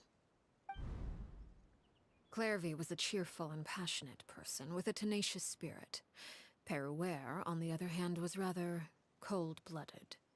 Her cold-blooded nature allowed her to see through Crucibina's facade. Yet, it was also this cold-bloodedness that prevented her from acting against it. At least at first. While Clairvy longed for freedom, Perouere was convinced that, amid all the fighting and violence, she would make it until the end. Despite their differences, the two became fast friends, united by their knowledge of the truth. Clairvy told Perouere that she hoped to create a real family, where no one would be killed or sacrificed.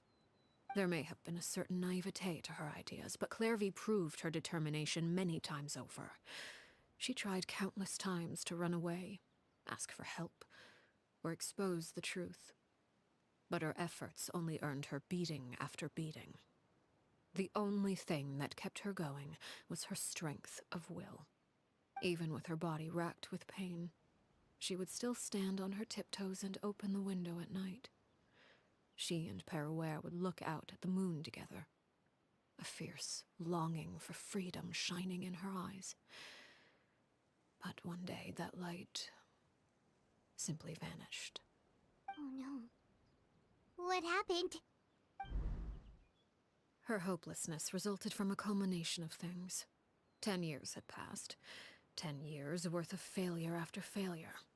She and Peruere weren't children anymore, but finding any chance to escape still seemed as hopeless as ever. It was during this time that Peruere suggested a new plan.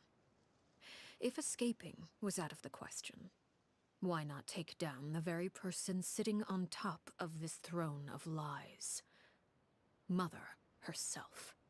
Clairvy rejected that proposal. She claimed that, as a famous harbinger, Crucibina possessed an unimaginable amount of power. Trying to kill her would have an incredibly low chance of success. Clairvy never gave another reason, but Peruere could see it written all over her face. Clairvy still thought of Crucibina as her mother. Killing her own flesh and blood was a line she couldn't bring herself to cross. If she couldn't escape and fight back, then only one option. Precisely. Death was the only way that she felt It happened during a duel. When she arrived at the dueling ring that day, her partner turned out to be none other than Peruere. The very person that had stood by her side all those years. It was a fierce battle. But ultimately, from that moment on, Peruere's journey was one written in flames. When the rain finally came and washed it all away, there she stood. It was the very result she had predicted 10 years prior. Even then, she believed she would make it until the end. She wasn't surprised by the fact that she emerged as Mother's undisputed heir. Rather, her success left her with an inexplicable sense of restlessness. She was unsettled. And there was only one thing that could quell that sensation. Perhaps you two would like to take a... Crucibina, you mean? Correct. This is the place where Peruere killed her best friend. A mere year later, this is also the place where she fought tooth and the moment she acted. Any conception of what was right or wrong ceased to matter. It's one of the principles of the house. Only those who survive get to write the rules. Peruere won the battle, and became a harbinger herself. After which Her Majesty, the Tsaritsa, bestowed upon her a new name. Arlecchino. So the Perry Clairvy was talking about... It was you all along. You're Peruere. I left that name behind long ago. I must say, hearing it now does bring back memories. After I defeated Crucibina, the moniker of Mother died with her. I chose to forego the title she called herself, and even chose to give up my own name. I rebuilt the House of the Hearth under a new identity. Not only as Arlecchino, but as father. And that is where the story ends. Yeah. Based on what you just told us, Clairvy wasn't a little kid when she was killed. So the Clairvy we met... Was she really a spirit at all? I suppose you could call her an illusion born of flame. Her existence is like ashes to a fire. Something left over in the wake of blaze and ruin. You see, a certain power runs through my veins. It's not unlike a curse. My flames leave behind shadows of anything they consume. Of course, the chances of those shadows morphing into a sentient entity are exceedingly slim. Clairvy is a very special case. Clairvy died when she was 16 years old, but what emerged from the flames was her 6-year-old self. Her appearance wasn't the only thing affected. Most of her memories were lost to the blaze as well. Memory is a mysterious thing indeed. Losing a portion of your memories will alter your sense of self. Lose 10 years' worth, however, and it would be like living in the past. Like returning to a version of yourself that never grew up. No wonder Paimon got such a weird feeling when we were talking to her. Perhaps I should put it this way. Clairvy is someone trapped in time. It may seem like she exists with us in the present, but she truly lives in the confines of her own past. So if all of that is true, then you must have known about Clairvy for a long time. Indeed. She's a rather volatile and unstable entity. Sometimes she would look after the children. She's even saved some of their lives.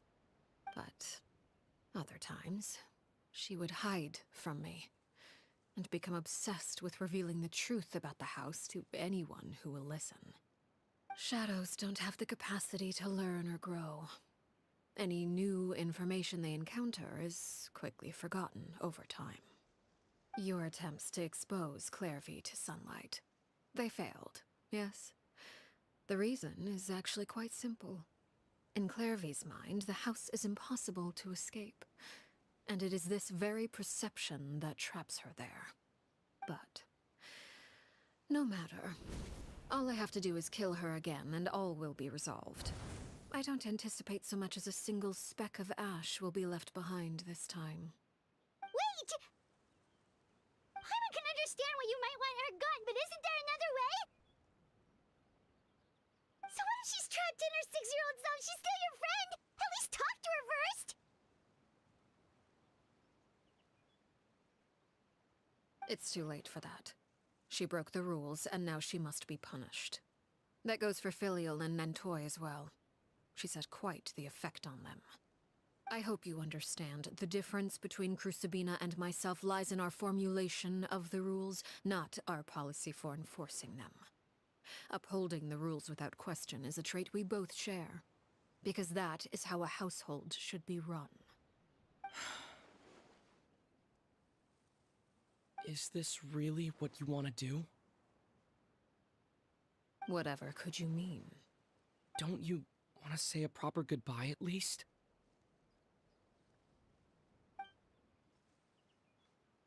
Whether as a killer or as a father, there are two things that must be avoided at all costs: anger and sorrow. Anger makes you impulsive. Sorrow causes you to waver. Well, it appears it's about time to proceed. Before we arrived, I told some of my well-behaved children to bring our troublemakers here by nightfall. I do believe I've kept my end of the deal. I give your friends quite a bit more time. As for what happens now, we'll just have to wait and see.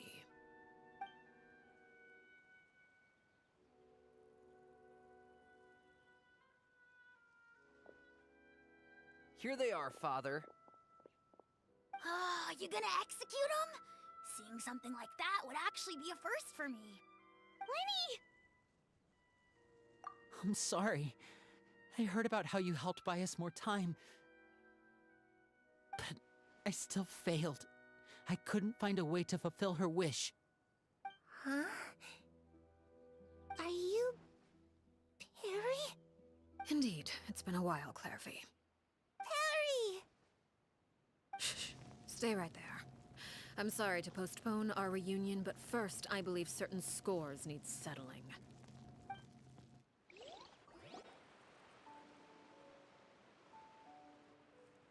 Father, let me explain. Out of my way. Father! You chose to conceal a threat to the house, and for that, you must be punished. Overall, however, I suppose your wrongdoing is hardly the most egregious of the bunch, so I'll deal with your punishments later. As for right now, the more pressing concerns are the traitors among us. By traitors? Do you mean us? Father, let me explain. We didn't mean to... Fultz, why don't you share what you heard? Yes, Father. Secret Midnight Meeting number 3. Participants, Filial, Nantoi, Sato, Toddy. Nantoi clearly said, if only Father wasn't the one who took us in. Sato added, I'm sick of this life. I just want to live as a normal person. Filial was the worst of them all. She called us crazies and said a bunch of mean things about Father. I did not! You're lying! Fultz is trying to frame us. It's not like I'm the only one who heard those things. After that, you and Toddy and a bunch of other people started talking about Clairvy. You were using all those things Clairvy brought up as an excuse to question Father. We're birds locked in a cage. The only way out is to destroy it. That's what you said, wasn't it? You little... You just want me gone, don't you? What did I ever do to you, huh? And you, Sheplo, have you forgotten who stood by your sickbed, watched over you, and changed your dressings? Come on, let's hear it then. What's your reason for all this?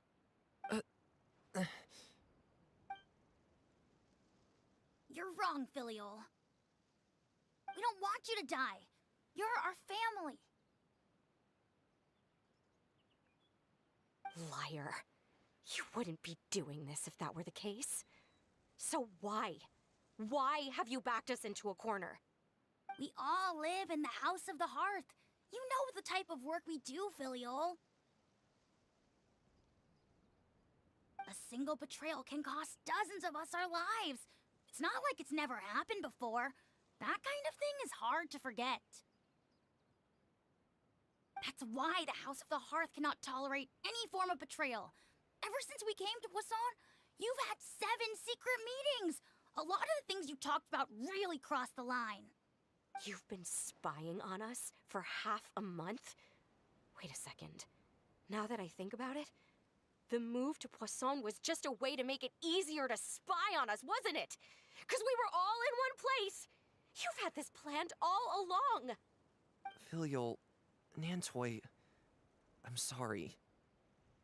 I owe you both my life. I owe Clairvy too.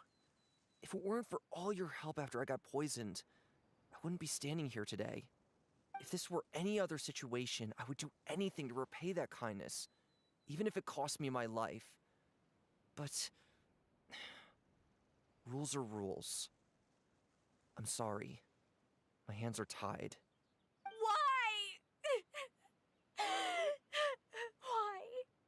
That's enough, Filial. We made a mistake, and we should own up to it. We broke the rules, plain and simple. And now we have to face the consequences. I'm sorry, Sheplo. Fultz. I'm sorry, Father. We accept our punishment. Sheplo, according to the rules of the House of the Hearth, how should these traitors be punished? All those who betray the house pay with their lives. And so it shall be.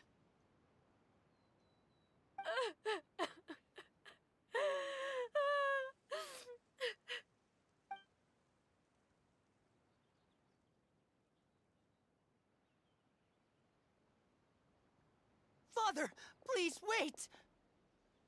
Something you want to say, Linny? Please reconsider, Father. What Filial and the others did, does it really count as betrayal? We all come from broken families. From the very first day we joined the House of the Hearth, we wanted nothing more than to make it a real home. But the truth is, none of us know what a real home should look like.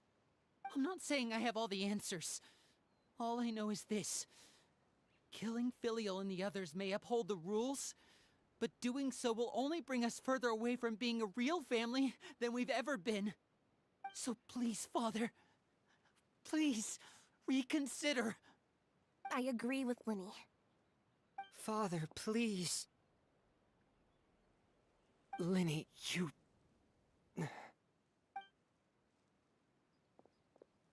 I also agree with Linny.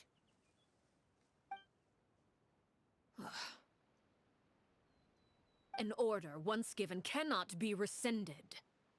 However, given the extent of your determination, I suppose we shall have to go about this a different way.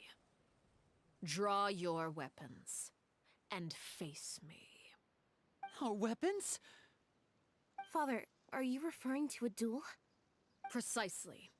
The rules of the house will not be altered. Traitors must be punished. However, resolving disputes with a duel is also one of our rules, one that also applies to me.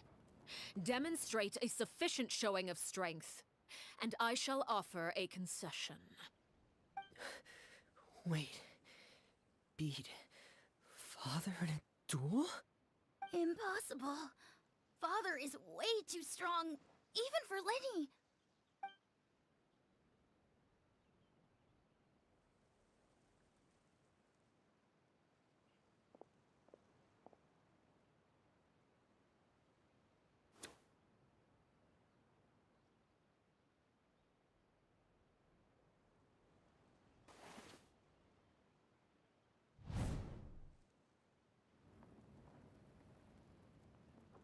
Did you hear that, Traveler?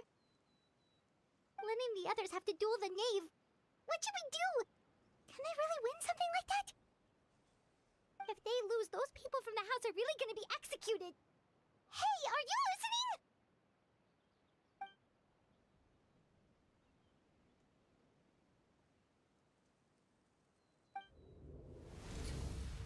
Don't you want to say a proper goodbye at least? Anger makes you impulsive. Sorrow causes you to waver.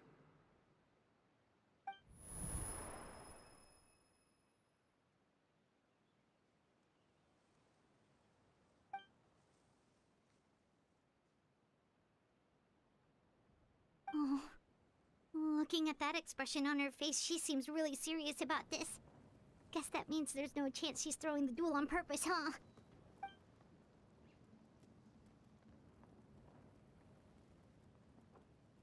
When guests are around, families are often on their best behavior.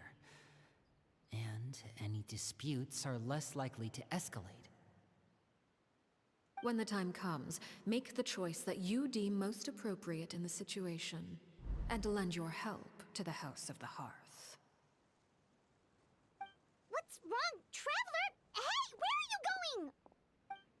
Traveler?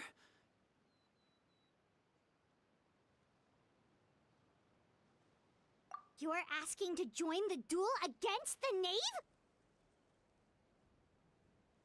I'll allow it. We do have a ready-made dueling ring at our disposal, after all. All I would advise is this. Keep a firm grasp on your weapon, and give it your all. Any less, and you may just lose your life.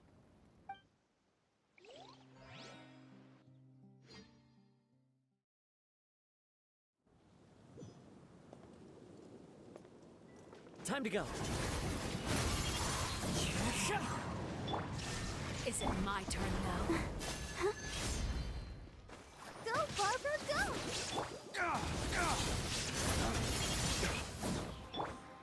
The wind knows me. Watch out for Father's movement!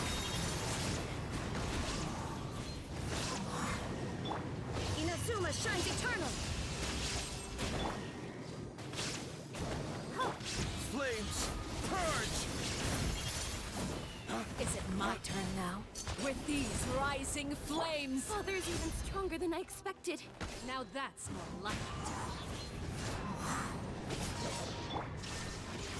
Closer now. The wind knows me. As one with wind and cloud. One with nature. Look out! Now you shall perish! With the fall of darkness, destruction shall rise. Have a taste of purgatory.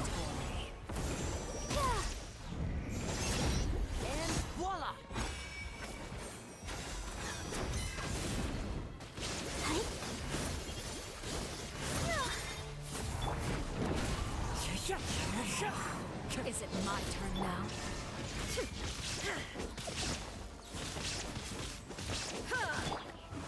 even stronger than I expected. Spare your energy. Running is of little use. Illusion shattered.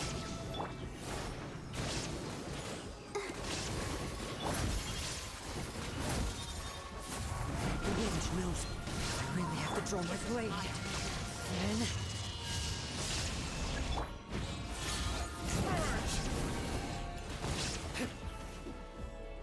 Like a fly tangled in a web.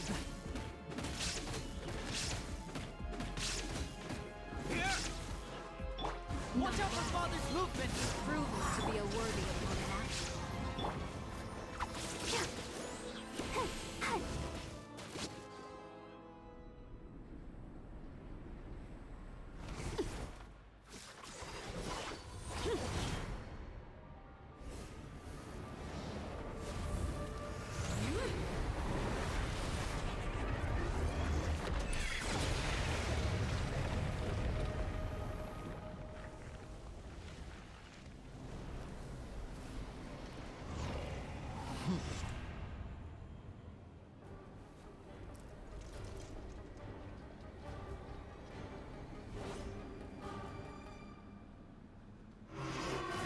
Kindness has been seared away.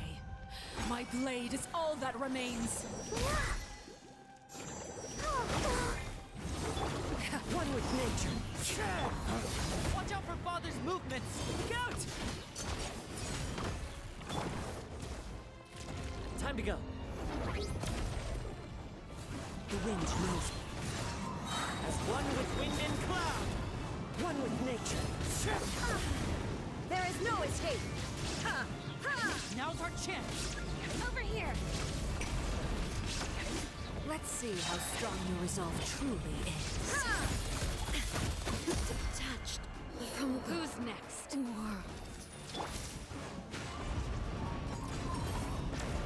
The sun and moon have set. Only ruin. Watch out for Father's movements! Look out! Resisting. Who's next?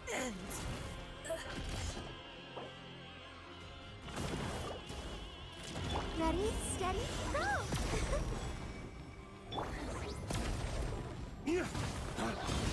Now's our chance!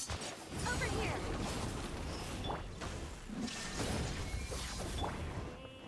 One with nature.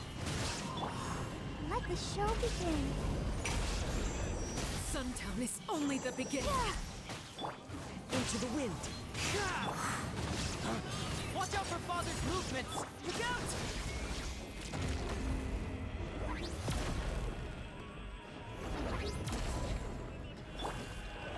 The wind knows me. Time to go.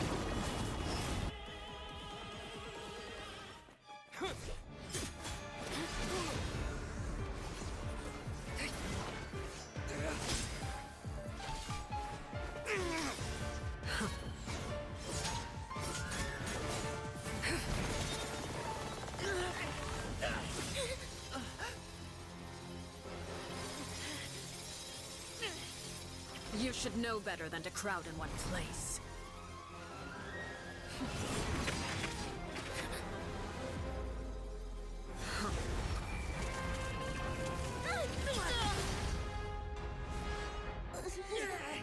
Oh, I know. Now! I'm sorry, Father!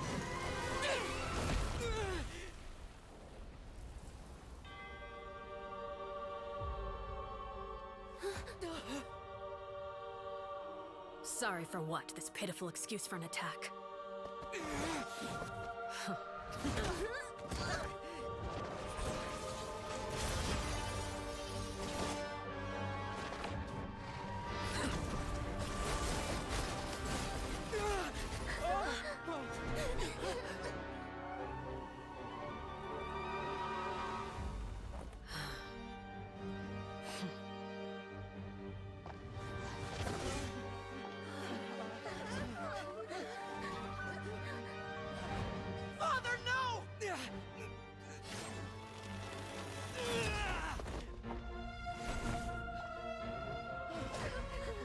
Made it out, did you? You're stronger than I expected.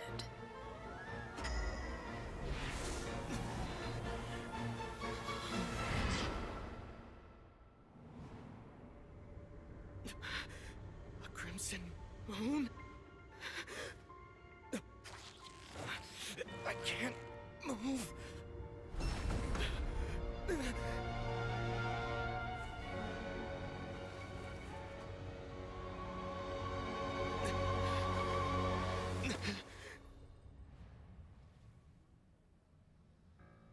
Still, not strong enough to beat me.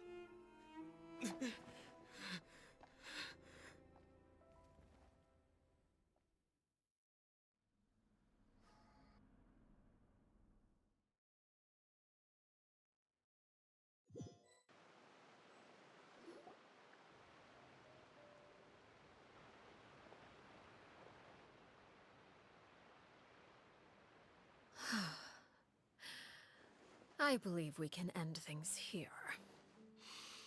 It's not often that we get to enjoy the company of guests, after all. We wouldn't want things to get too out of hand. Brother, are you all right? Lenny! Given that I am the victor of this duel, as agreed, the punishment stands. No! I never thought things would end like this. However, everyone involved in the duel demonstrated a remarkable level of strength and determination. In light of this, I'm prepared to change the method of execution. Elwar, the bottled flames I gave you for safekeeping. Do you still have them? Yes? I wasn't sure what they were for, but I've kept them super safe. I didn't lose a single one. Wonderful. Then, in just a moment, I'll have you administer them. Bottled flames? Indeed. They're the product of a secret experiment. Under certain special circumstances, flames can be extracted from my person and preserved. Once ingested, searing pain will spread across every inch of your body. No harm will come to you physically, but your memories will be burned away. If you can withstand the pain. When you awake, you'll have forgotten everything you know about the House of the Hearth, and will be expelled from the organization. In other words, administering this concoction will kill the version of you that grew up in the house, and give you a new identity.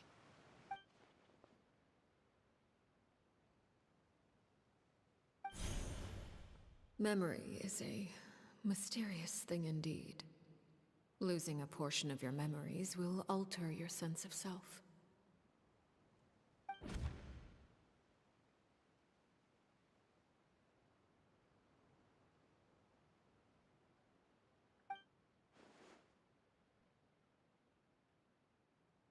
So, you're just letting us go, Father? You misunderstand. Memories are extremely important. Once consumed by flame, the version of you standing before me will die, and our secrets will die with you. So no, I don't intend to just let you go, because the person who survives will be nothing but a stranger. Even so, I won't have to live in fear anymore. I'm sorry, Father. I'm sorry I let you down, but I really... Don't cry, Filial. You haven't left the house yet, so there are still rules to be followed, yes? Remember what I taught you. Anger makes you impulsive, sorrow causes you to waver. Don't let yourself be controlled by your emotions. Of course. I'll remember. Dry your tears, and go pursue the life you really want. Yes, Father. Chaplot, Foltz, Elwar, take them back to Poisson. And bring Lenny and the others as well. I prepared 3 extra vials of bottled flames. As for whether to take them, the choice is yours. Goodbye, children. The next time we meet, I will no longer be your father. Thank you for all you've done for the house. I hope you have bright futures ahead of you.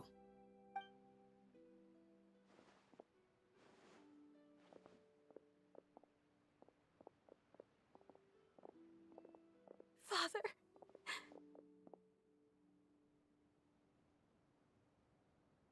Let's go.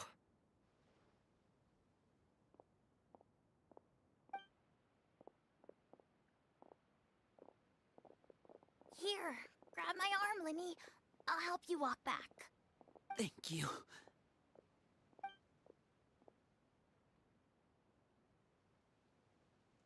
Claire V.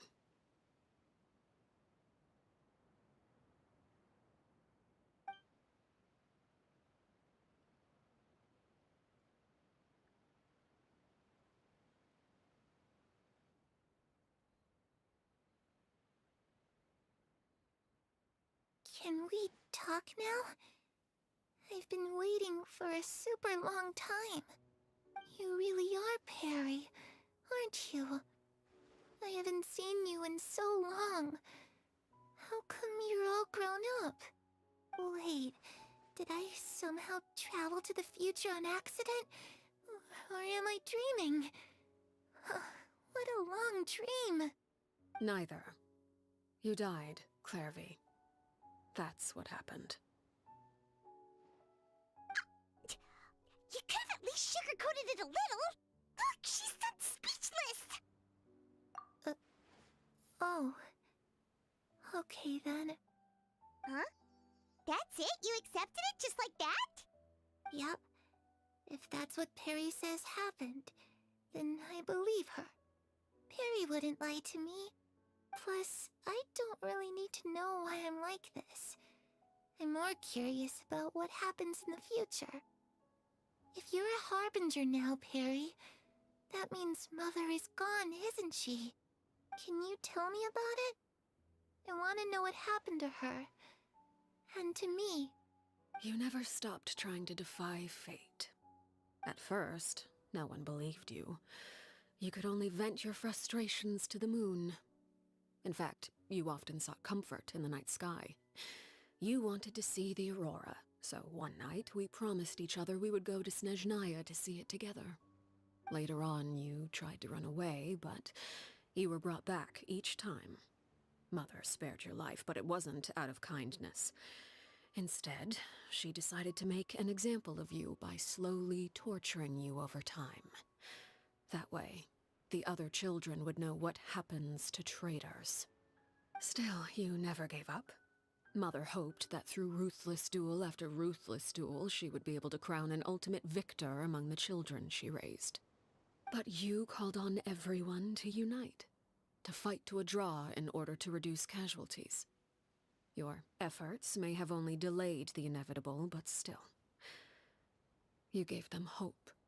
You tried everything you could think of, but every attempt ended in failure. Still, you never turned your sword on Crucibina, and you never turned it on me. On that gloomy day, you told me, "For the last 16 years of my life, I've done everything I can to fight for freedom. But now, I realize that the only freedom I truly possess is the freedom to choose to die." I never imagined I would say something like that. I must have been feeling really worn down. But somehow, I still think I understand. According to Mother's plan, only one of us was going to make it until the end. And I always hoped that person would be you. If I could do it all over again, I still don't think I would make a different choice. Even when I first met you, I knew you'd be able to do what I couldn't. Is that so? Even now, I'm not sure I truly understand what kind of freedom you were trying to pursue. But as the head of the House of the Hearth, and as the children's father, I've tried to give them the most basic of freedoms. The freedom to choose their own fate. It's something I discussed with the Iudex of Fontaine. The children who want to leave the house will have their memories wiped clean of all secrets pertaining to the organization. In return, they will be allowed to live a normal life in Fontaine without being prosecuted for their past. Of course, I won't simply hand freedom to them on a silver platter. They have to fight for it and prove themselves worthy of it. Only freedom that is earned has true value. That's more than enough. That's exactly the kind of life I was fighting for. You know, Perry, I think you're a pretty amazing king, and a really great father, too. I'm really happy that you're the one who took over the house. I guess I do have one regret, though. I still haven't seen the outside world. Well, it just so happens that our dear guests over here have been to many nations and traveled to countless places. Perhaps they would be willing to tell you what the outside world is like. Really? Of course! We've traveled all over the place. We've got so many stories, we could probably talk your ears off for 3 days straight!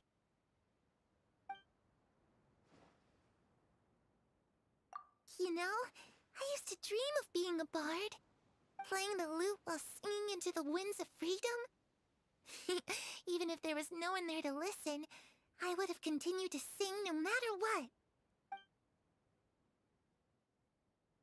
Ah, that's where Mora comes from. I never knew that before. If I had some Mora, I would buy 3 new dresses. One for me, one for Perry, and one for Mother. It's just too bad Perry doesn't like wearing dresses. And Mother, she probably wouldn't accept something like that either. I guess I'd just have to keep them all for me then. I could wear a different one every day. Those yokai you mentioned, what do they look like? I once saw a drawing of this one guy with horns on his head and a super scary face. Are there any yokai like that? Oh, sounds like you're talking about an Oni. Yep, we've met one, and let Paimon tell you, they're not nearly as scary as they look.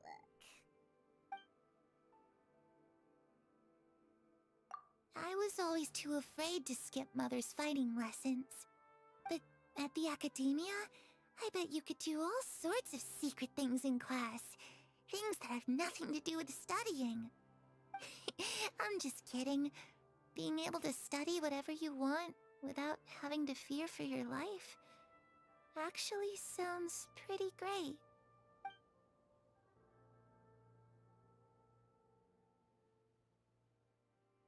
The situation was super dangerous. Lenny and Lynette were accused of committing a crime, and they were going to have to stand trial at the Opera Epicles. Oh no! That must have been hard for all of you. What happened next? Don't worry, we were able to turn the situation around super quickly, all thanks to Detective Paimon, of course. How'd you do that? Come on, tell me. Okay, so it was like this. After the failed magic show, we rushed to the scene and...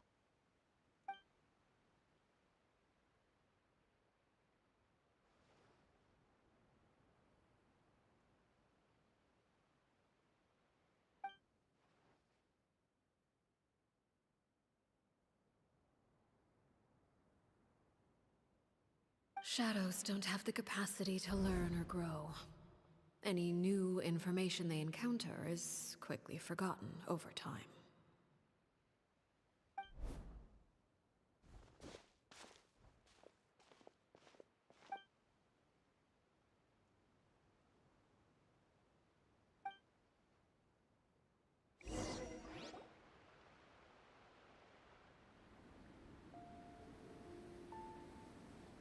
Clairvy, you've worked tirelessly from the shadows to overthrow the House of the Hearth. Now, by my authority as the Knave, I shall announce how this matter ends. You are hereby expelled from the House of the Hearth. You are no longer tied to this place, nor are you bound by its rules. You're saying that I can finally leave? I get to experience the outside world as well? Oh, I almost forgot. There's no getting older for me. Still, seeing who you grew up to be makes me really happy, Paraware. Take care of yourself. Goodbye. May we meet again someday.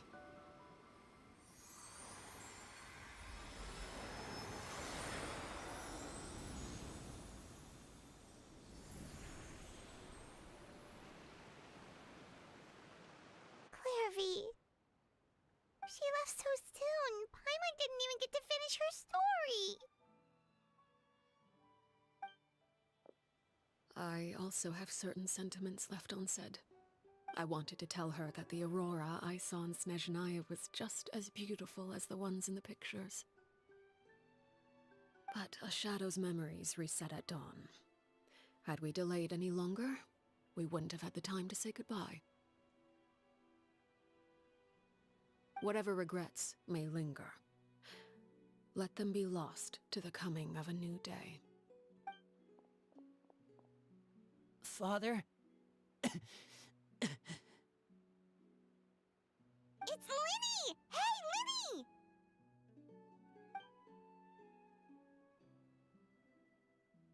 What is he doing back here? Let's go check it out.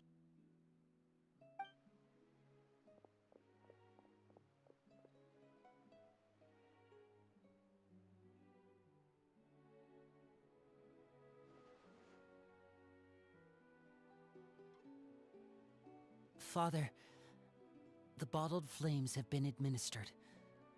Filio and the others have left the house. And you?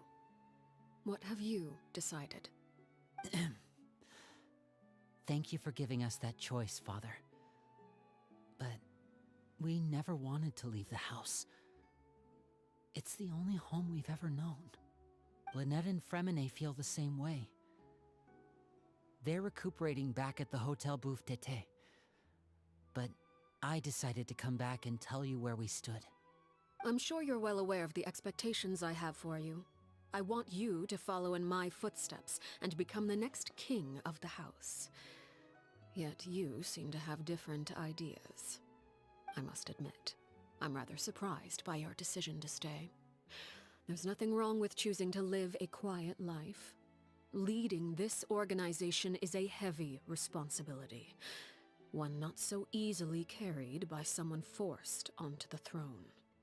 I just never understood what you saw in me.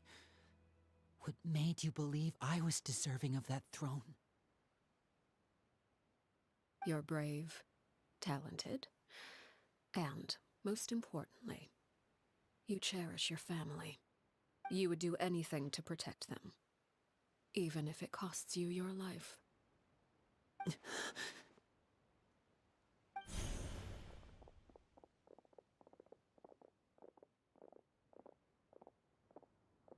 Speaking up back there was so brave of you, Linny. It's all thanks to you that we were able to convince Father to back down. You're a hero, Linny. Hero? Father is the real hero. Had Father gone all out during the duel, there's no way I would have walked away with my life. She must have had it all planned from the beginning, from the very moment she suggested a duel. I'm not deserving of that title. I'm not strong enough, or smart enough. You're wrong. In my opinion, all you need to be deserving of the throne is conviction, and the necessary strength to act on it. We may have different ideas of what it means to be a family, but you can hardly be said to lack conviction. What you truly lack is strength. For someone of your talent, though, that's something that will come with time. Even without that strength, you still chose to face me in a duel, even though the odds were stacked against you. That capacity to honor your convictions is what I truly see in you. Father. No one knows what the future holds, what tragedy or triumph may be in store. Being at the head of this organization requires the strength of will to face whatever comes. Caution will only hold you back. If reaching a certain standard were required to go after what you want, I would never have succeeded in killing my predecessor. Back then, there was still a considerable gap between our abilities. Strength may decide the ultimate victor, but those who let a lack of strength dictate their decisions or undermine their convictions will never be worthy of the throne. I understand, Father. Thank you. Children must grow up to surpass their parents. Only then can a family continue to flourish. The road ahead is not an easy one, so I'll ask you one last time. Are you certain you want to stay? You've done so much for me, Father, and that kindness must be repaid. Plus, with Project Stuja at hand, there are many dangers ahead, and I, for one, don't intend to back down. Protecting my family at all costs. That's my conviction. Then you're welcome to stay. As for Project Stuja, you need not be too concerned. If those cowardly businessmen and heartless dignitaries try to take us down, I'm prepared to teach them a lesson. Having members who longed for the light was our organization's last weakness. With those members no longer among our ranks, the House of the Hearth is like a spider hiding in the shadows. We need only wait for our prey to come to us. At present, our imperative is to use their plan to our advantage. In doing so, a crimson moon shall rise amid the frigid blizzards of winter. No demonstration of loyalty shall go unrewarded, and no sacrifice shall be in vain. As for the two of you, whether we meet again as friend or foe, I'll remember the camaraderie we shared in this moment. No matter how arduous the journey ahead, I hope we both reach our desired destination.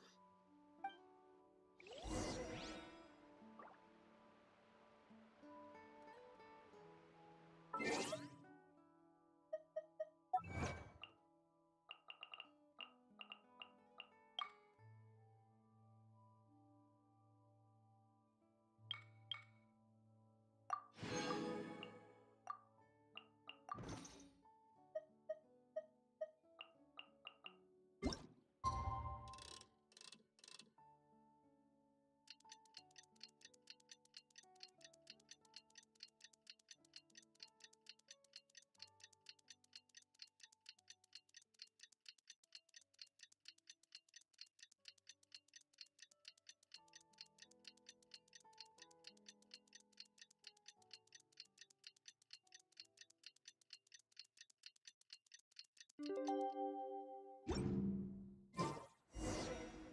Linny say that Lynette and Fremine were recovering at the Hotel Bouffe d'été? Oh, Paimon wonders how they're doing. Maybe we should go check on them.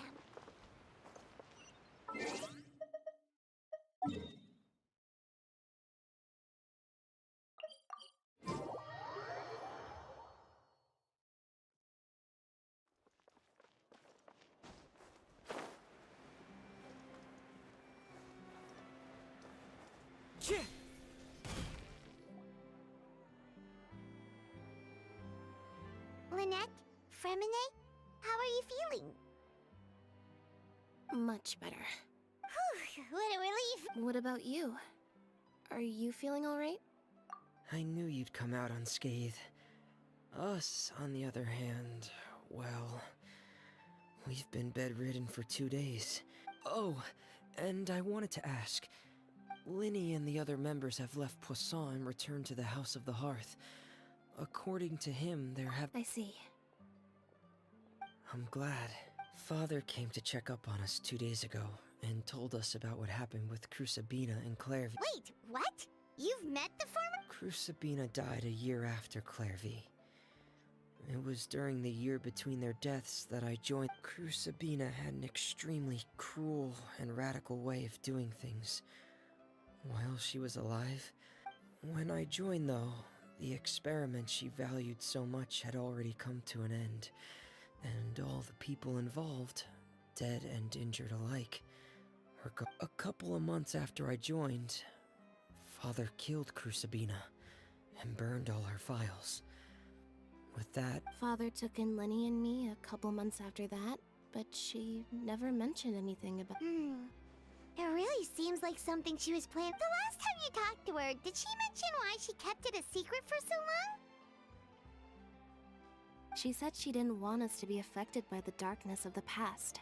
She was worried we'd develop a false sense of gratitude towards her. The foundation of a family should be free of any corrupting influence.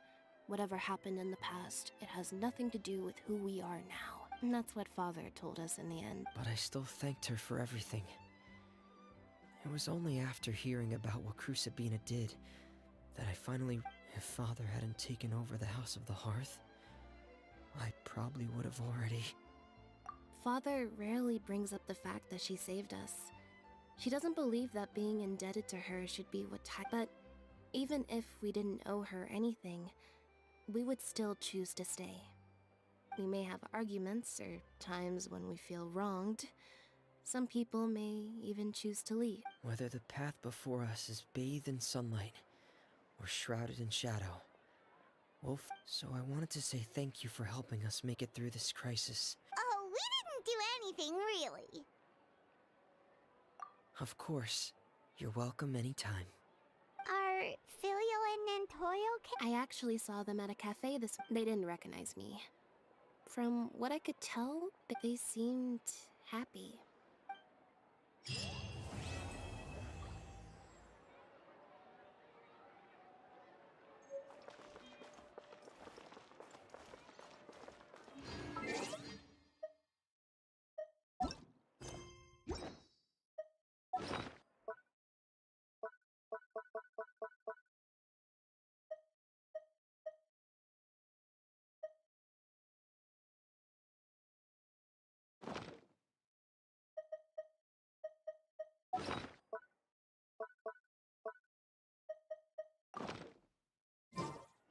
Yeah, I believe so.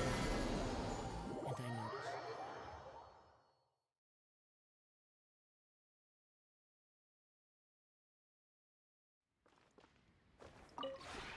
This realm...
If you ever have any...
This realm is...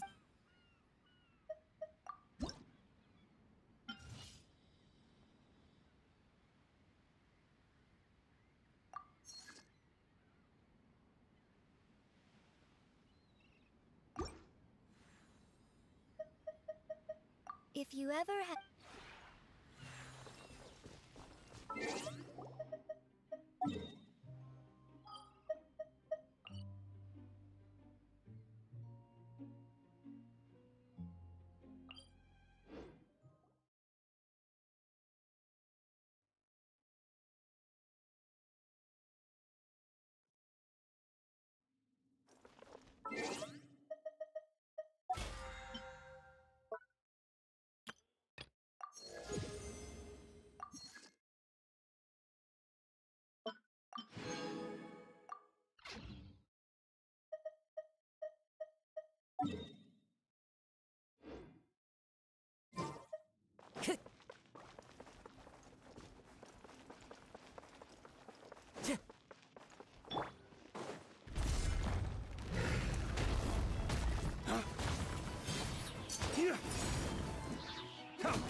One with nature.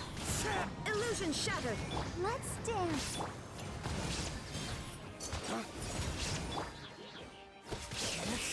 The wind knows me. Fallen leaves, adorn my...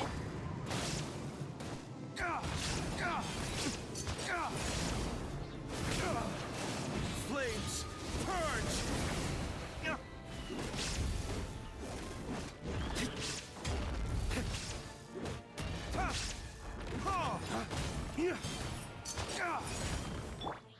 One with nature. Torn to oblivion. There is no escape.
into the wind.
Brings a smile to my face.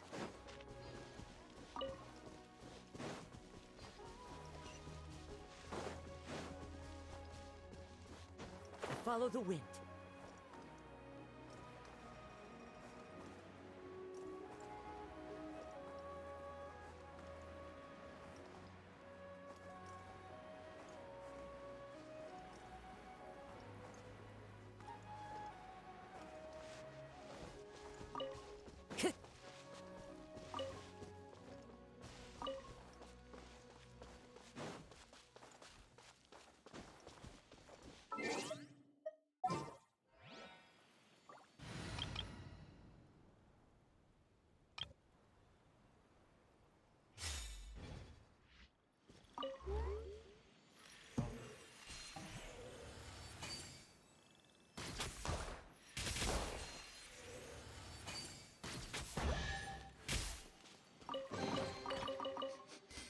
Smells like something good is inside.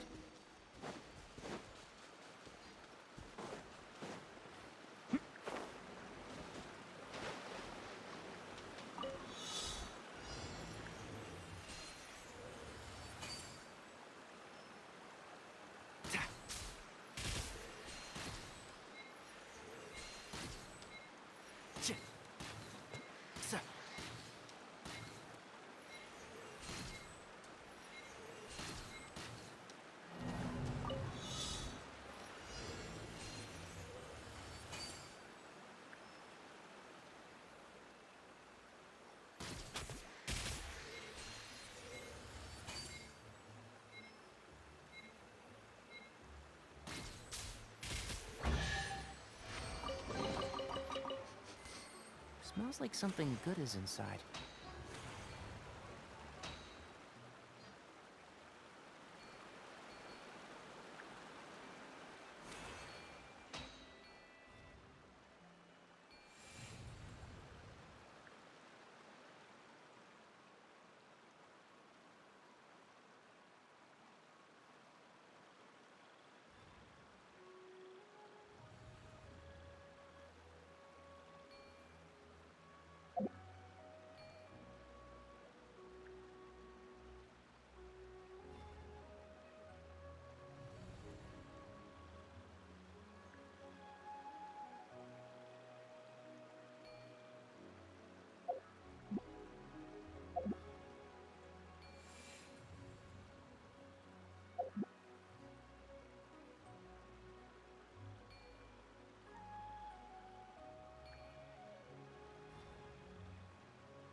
Think you can get away?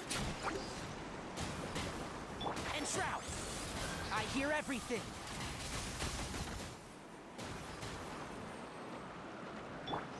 Oz, reveal thyself!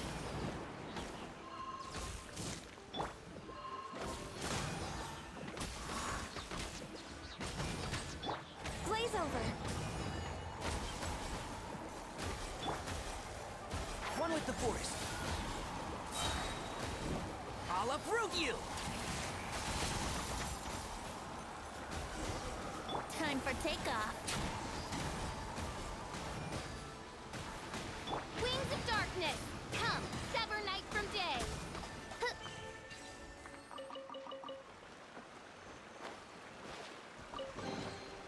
What trinkets lie veiled within this desolate plain?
By royal decree!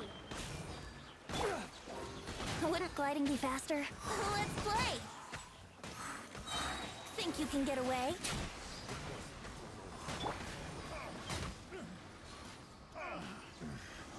The hunter becomes the hunted.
Beautiful treasures are a cause for great happiness.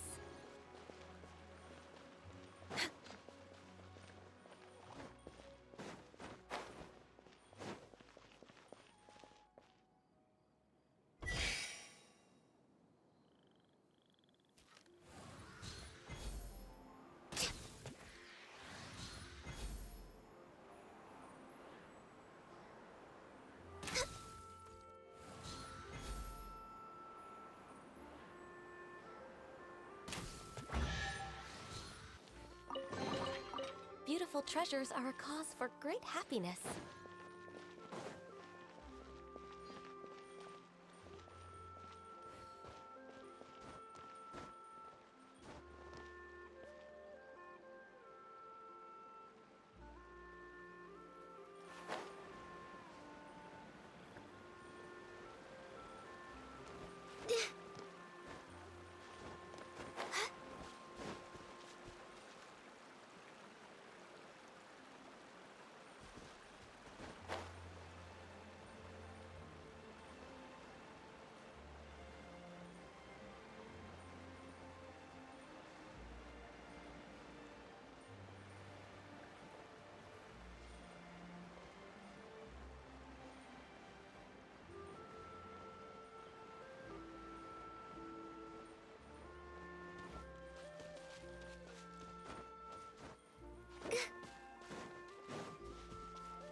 There's nothing wrong with reaping a reward every now and then. We're way behind schedule.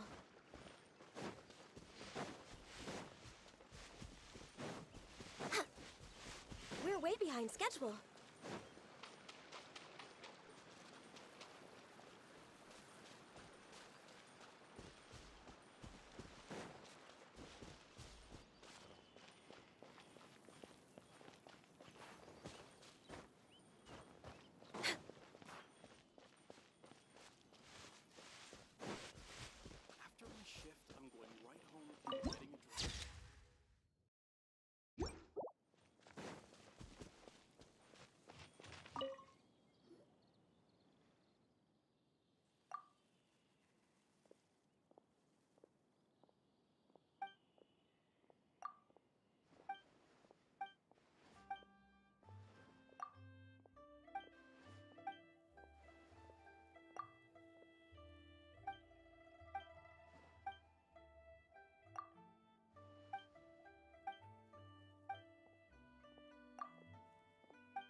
To de-stress.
beautiful treasures are a cause for great happiness.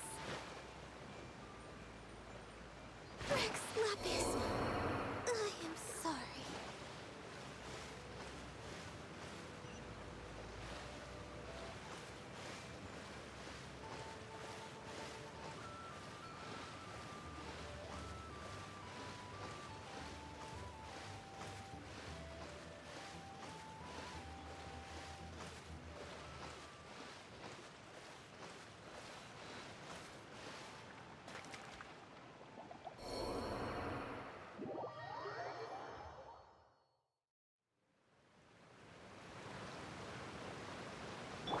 Here we go.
Brace yourselves.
What a find!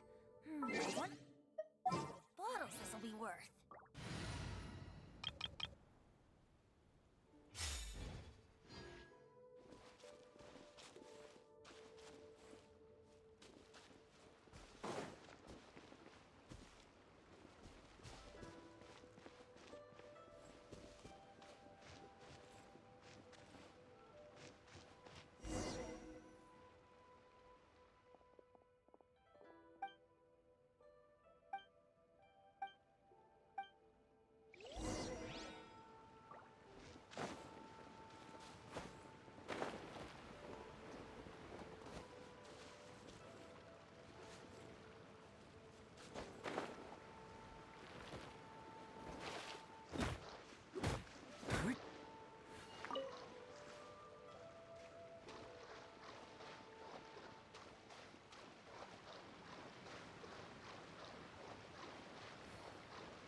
We'll need more where that came from.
Let's take a moment to rest and plan our next move.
Let's take a moment to rest and plan our next move.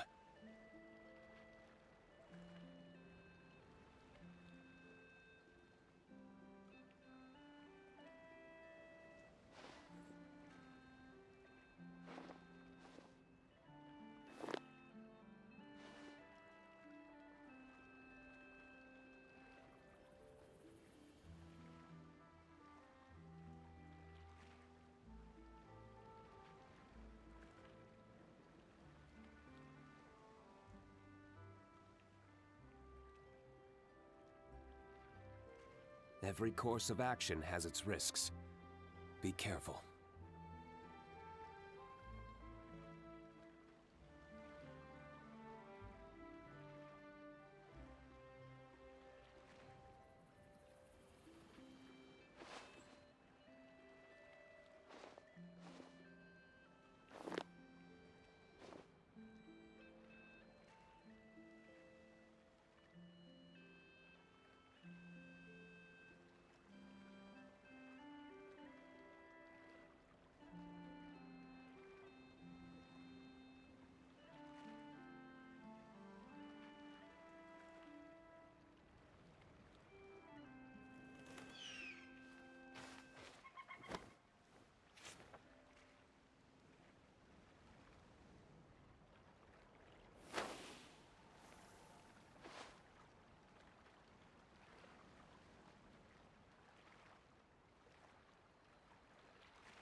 We should prepare while we can, then make a preemptive strike against the enemy.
Every course of action has its risks.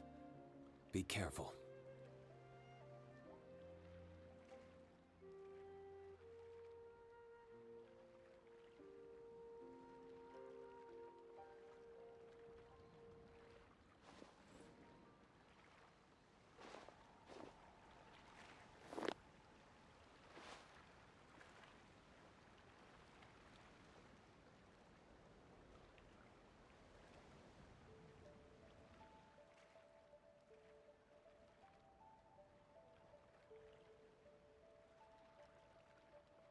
We should prepare while we can, then make a preemptive strike against the enemy.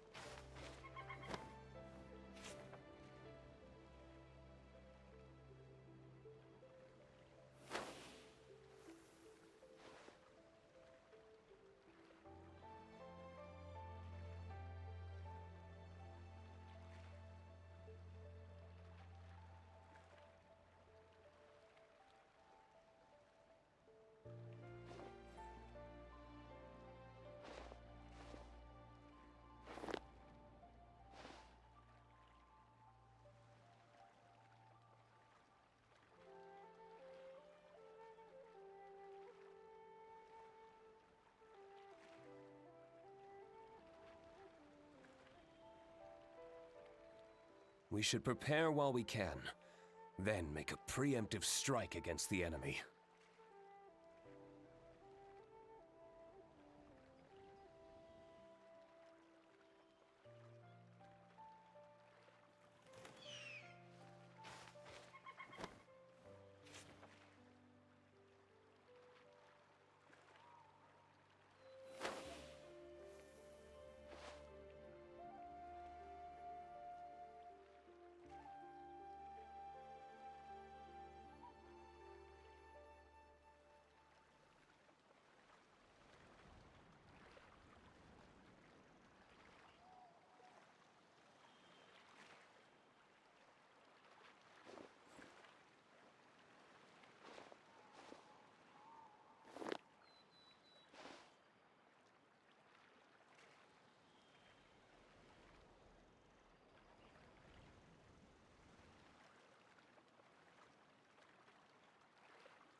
Let's take a moment to rest and plan our next move.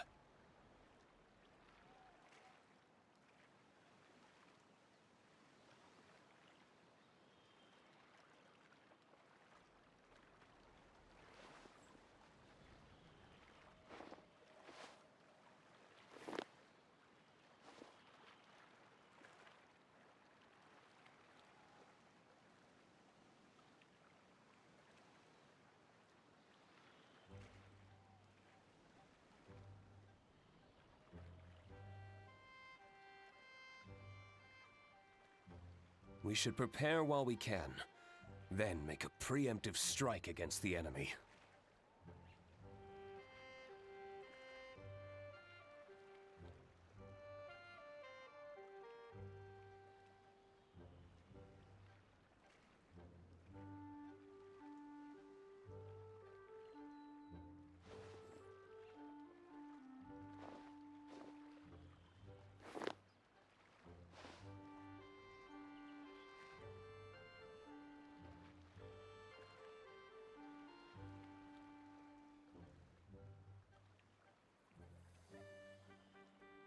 Every course of action has its risks.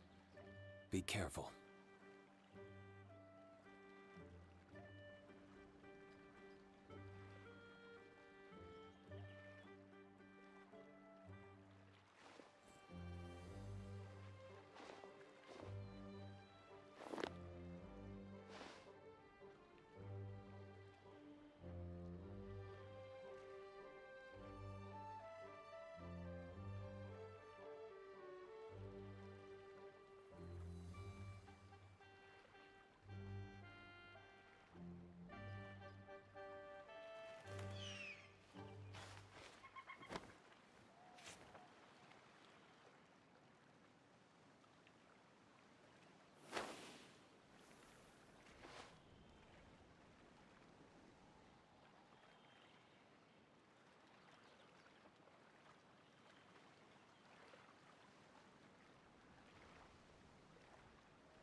Let's take a moment to rest and plan our next move.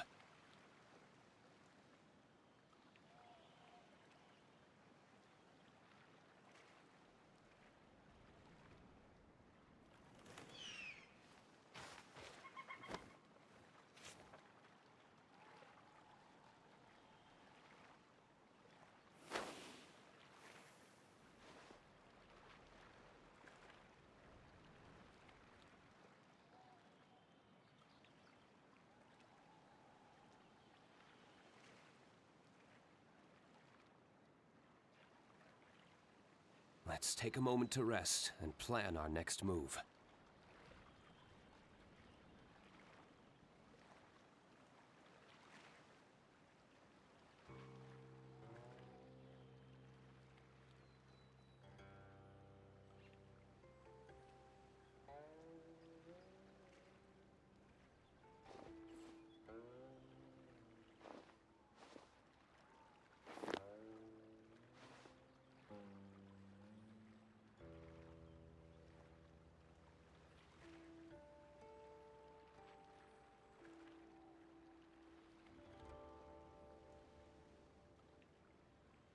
Every course of action has its risks.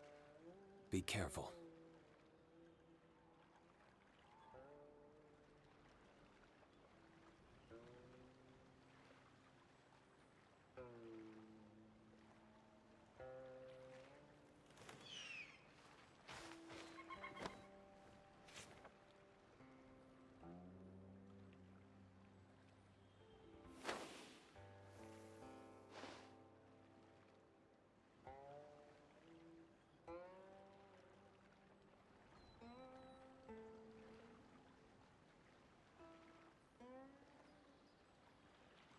We should prepare while we can, then make a preemptive strike against the enemy.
Let's take a moment to rest and plan our next move.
Every course of action has its risks.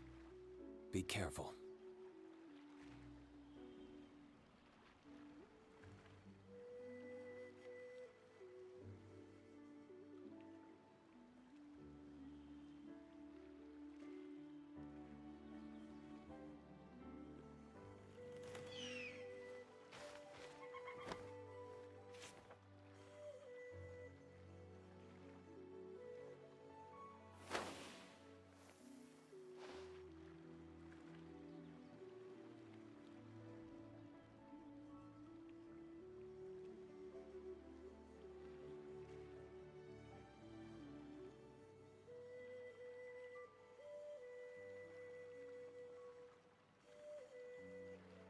Let's take a moment to rest and plan our next move.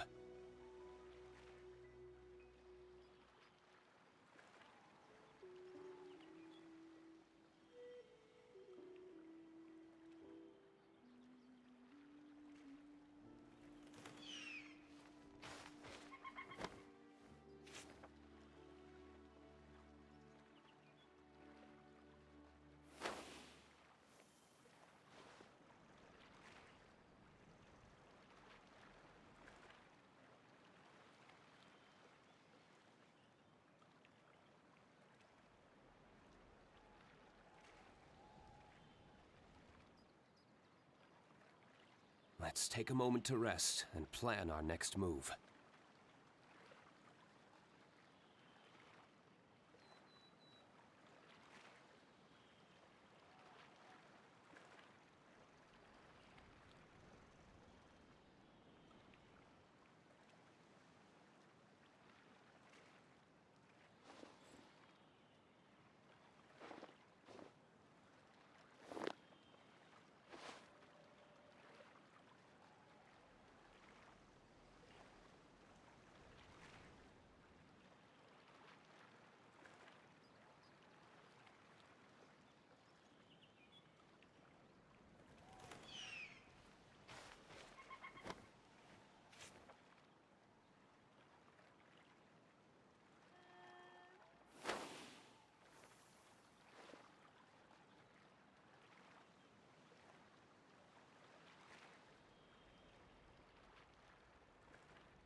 We should prepare while we can, then make a preemptive strike against the enemy.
We'll need more where that came from.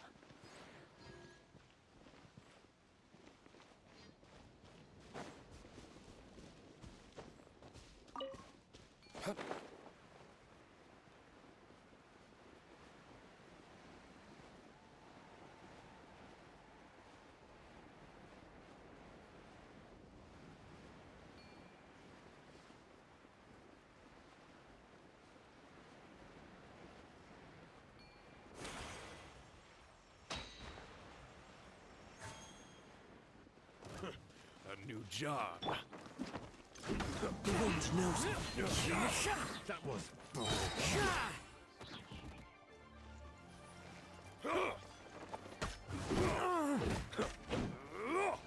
Into the wind. There's no end to this. Clouds high. The birds call. The wind knows me. that was the hunter comes. The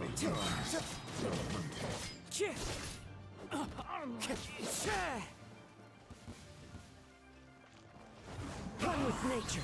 As one with wind and cloud. Illusion shattered! Inazuma shines eternal! Come again.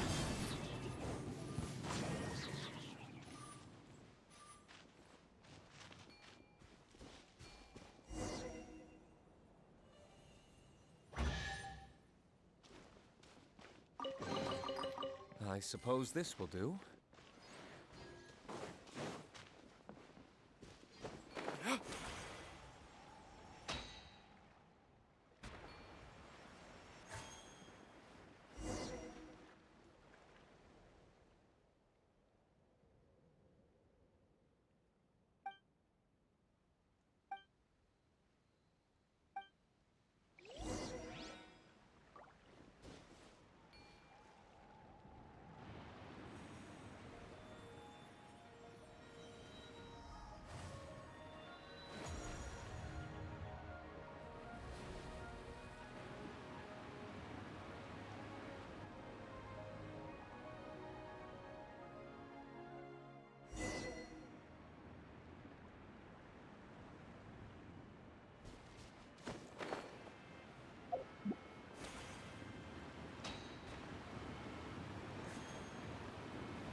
Into the wind. Torn to oblivion! The wind knows me. Fallen leaves adorn my night. Into the wind.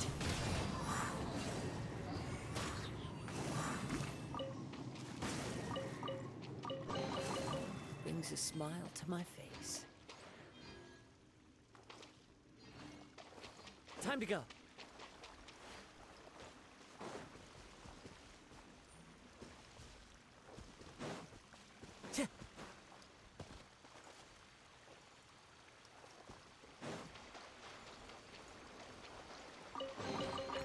Who says there aren't benefits to a life of wandering?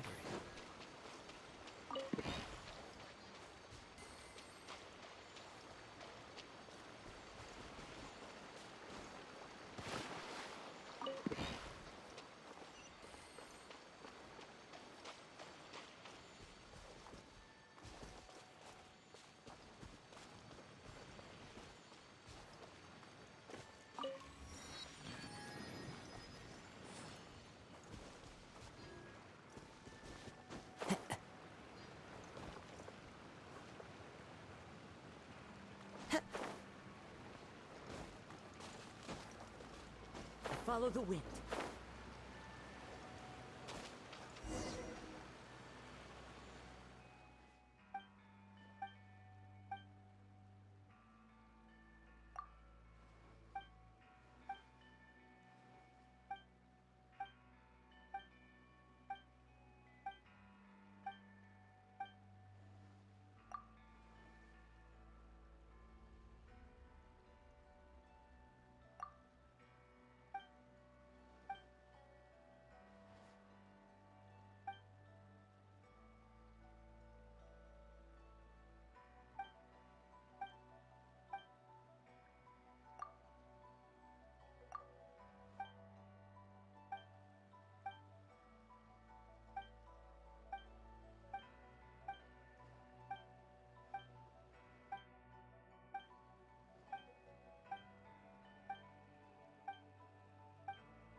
The wind knows me.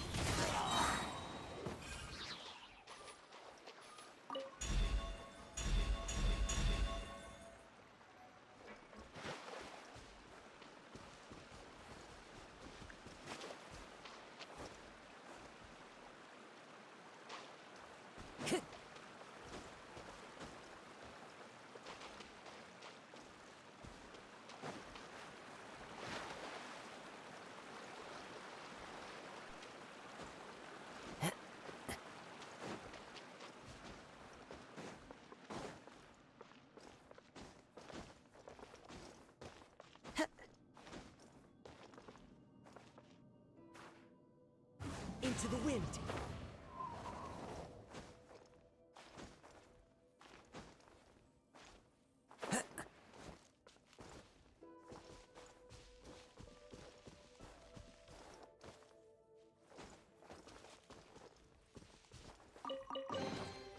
Brings a smile to my face.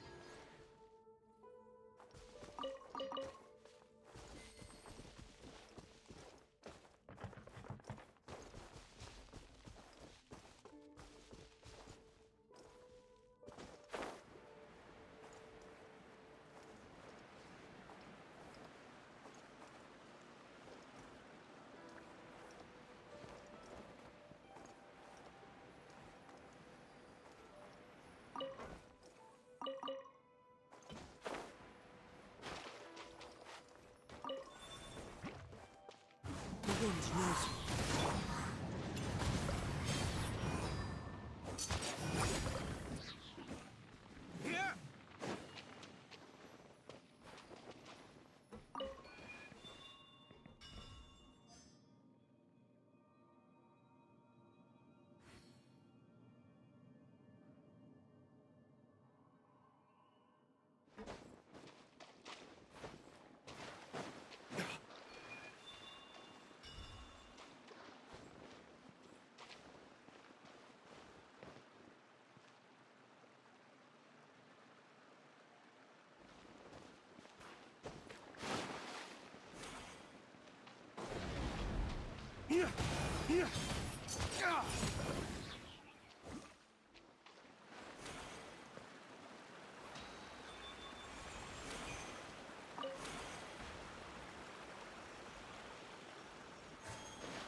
One with nature. Illusion shattered. Now you shall perish. Dawn, break forth!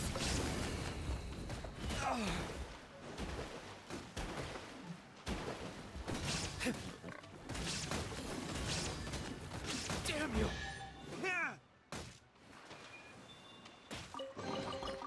I suppose this will do.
Time to go.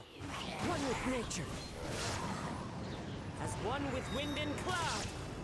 The wind knows me.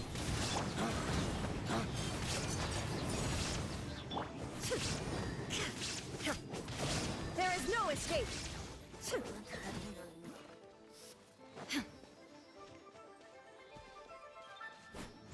Ha!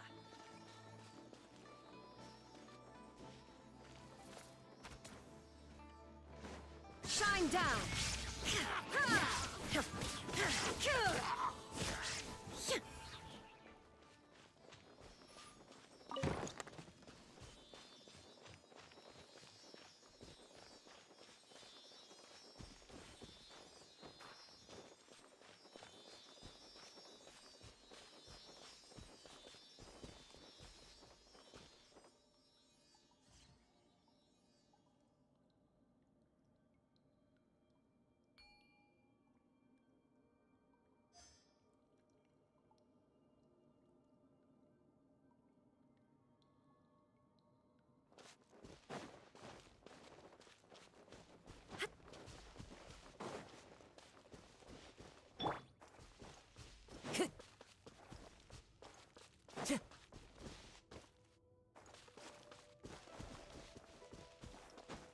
Follow the wind.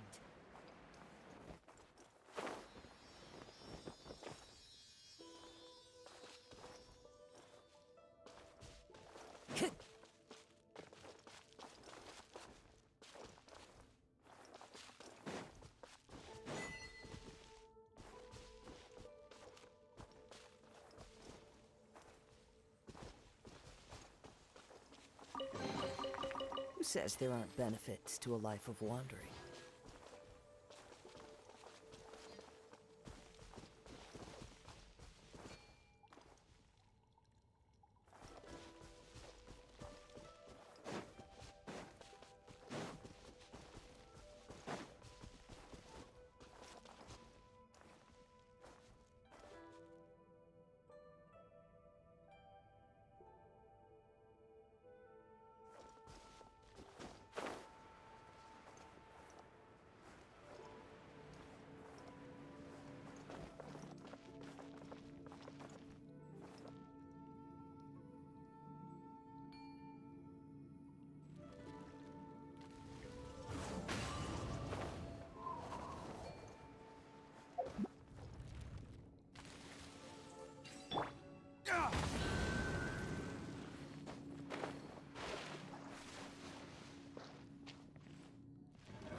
Bunny!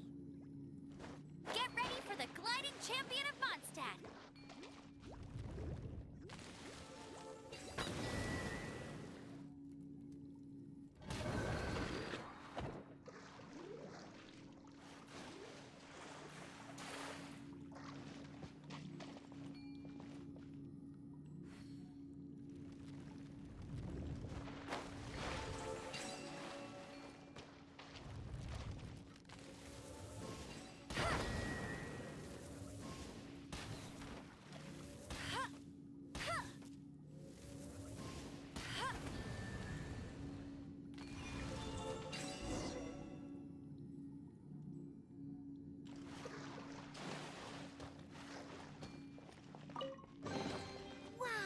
These will come in handy.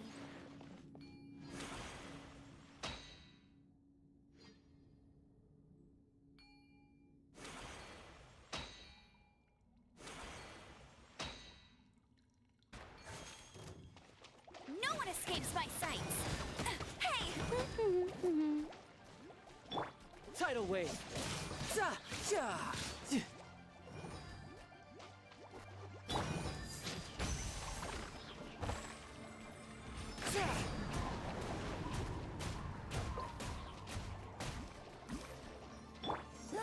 Go, go, Baron Bunny!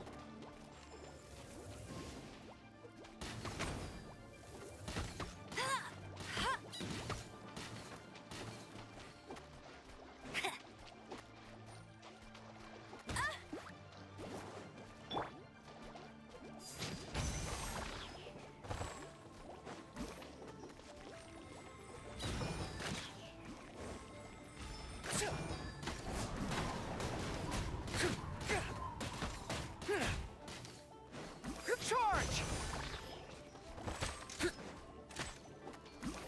Hey!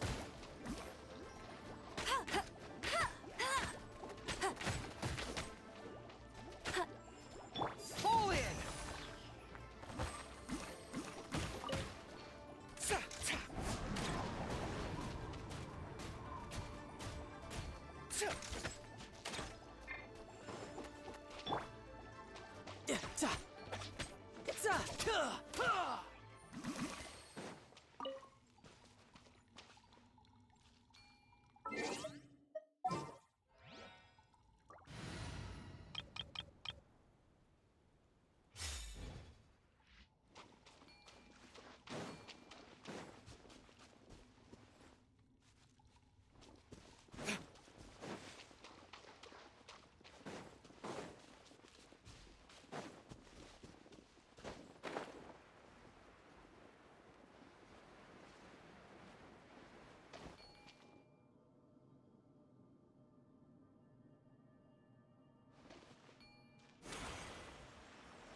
better than nothing.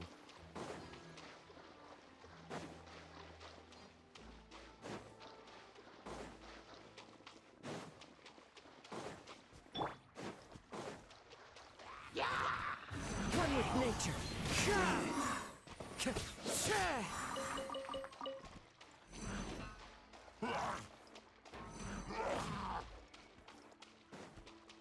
The wind knows me.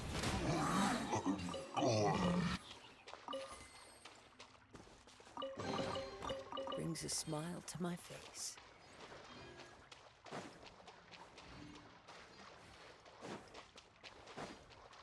Time to go. One with nature. Clouds high. The birds call.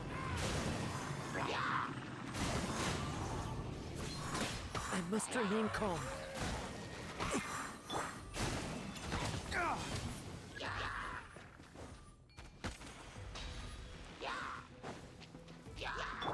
Ready, steady, go! Into the wind.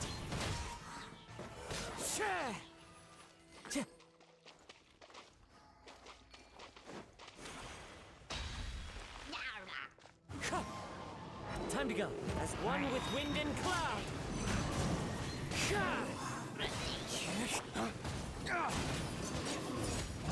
Race to the wicked!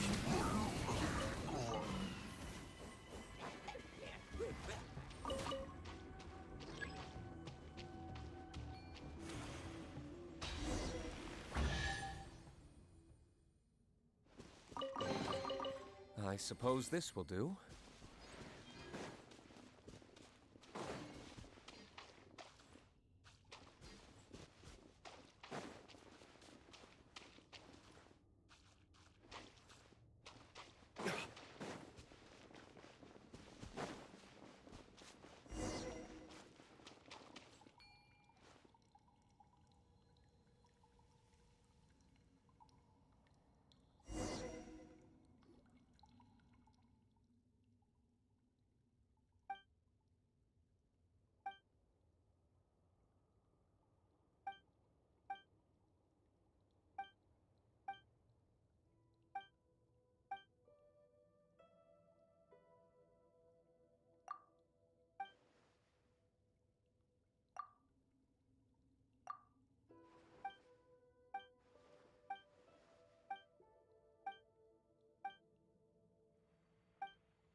Illusion shattered!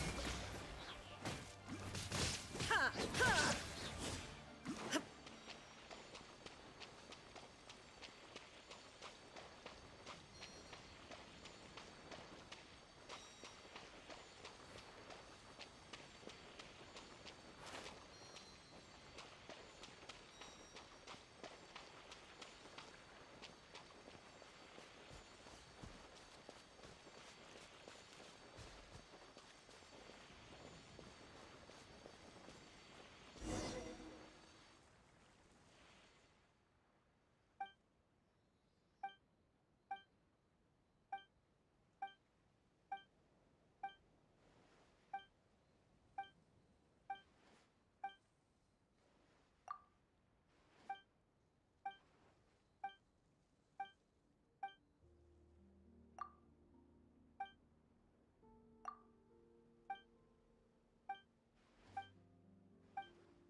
escape!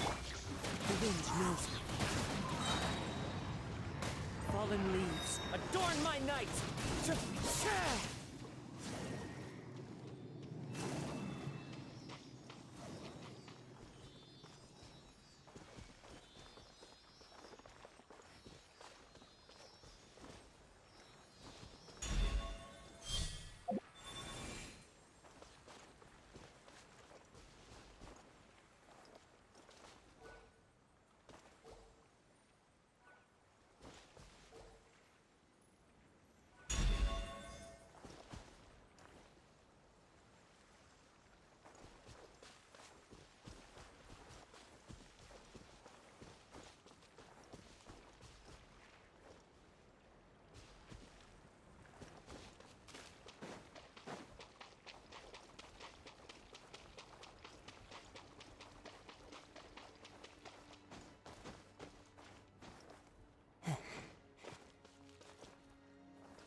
Into the wind.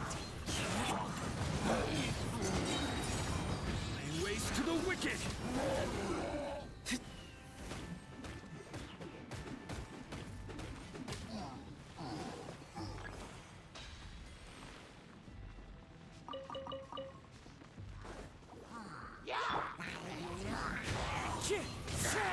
Illusion shattered. Come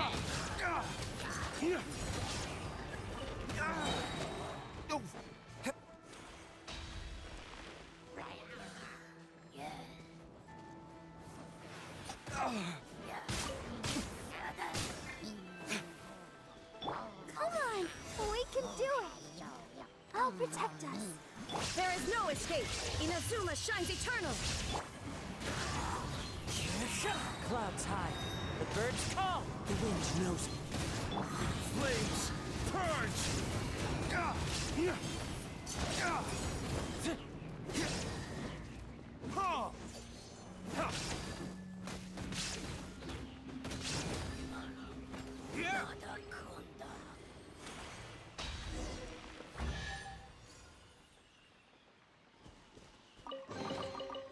I suppose this will do.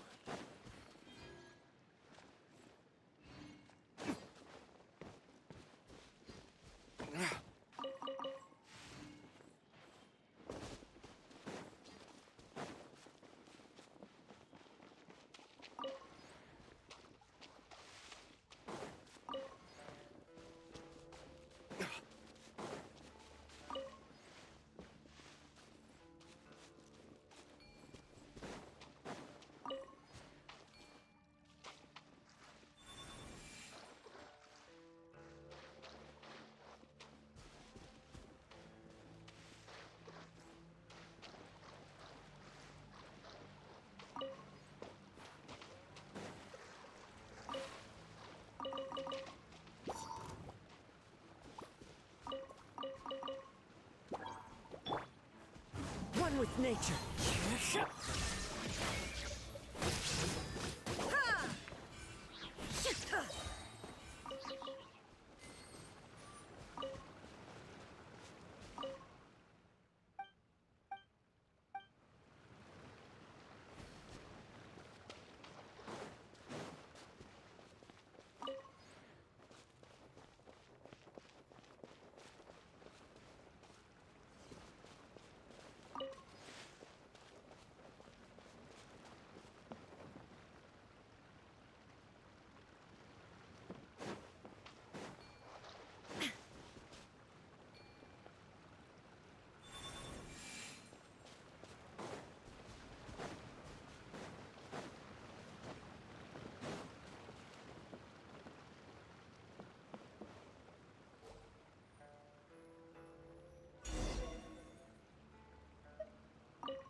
but a momentary distraction.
Why is there a chest here?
Smells like something good is inside.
We'll need more where that came from.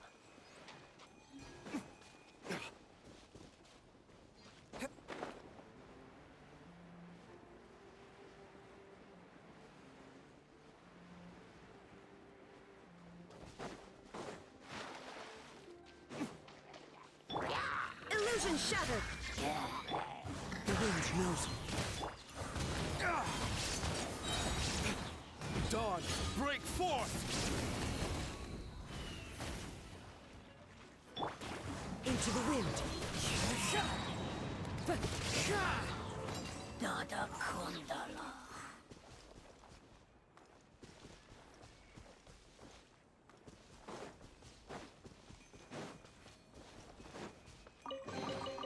A fateful offering.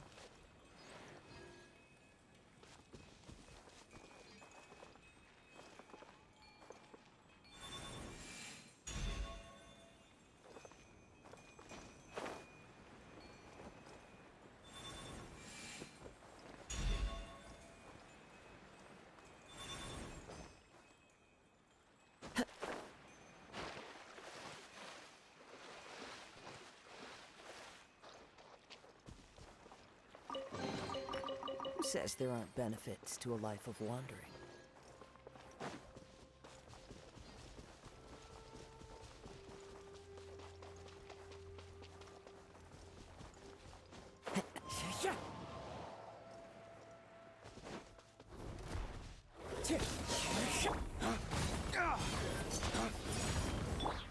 One with nature! Shine down! Go, Barbara, go! The wind knows me.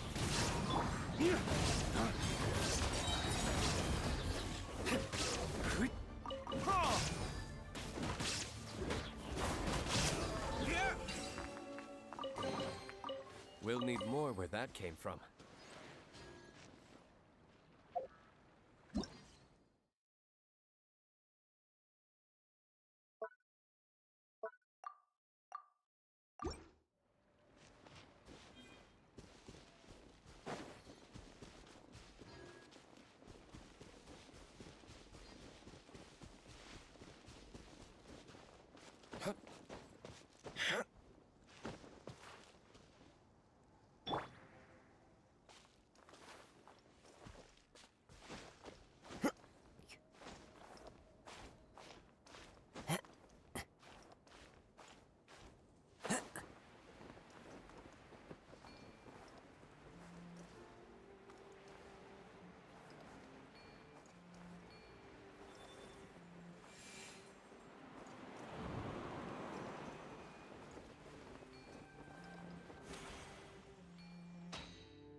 fateful offering.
Fateful offering.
impossible.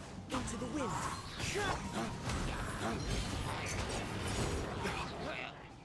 There is no escape.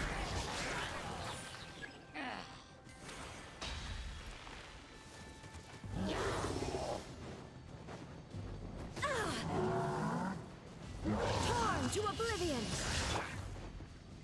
One with nature. That hurts. As one with wind and cloud. It's fine. Wind strike. La la la la. Let the show begin.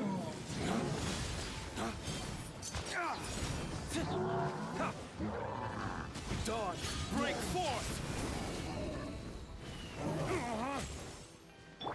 The wind knows it.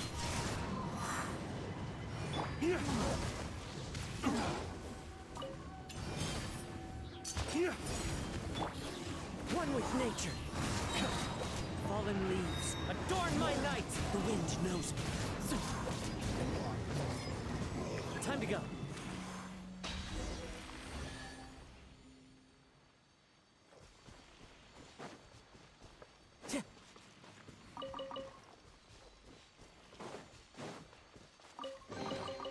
Brings a smile to my face. Time to go.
One with nature. Flames, purge!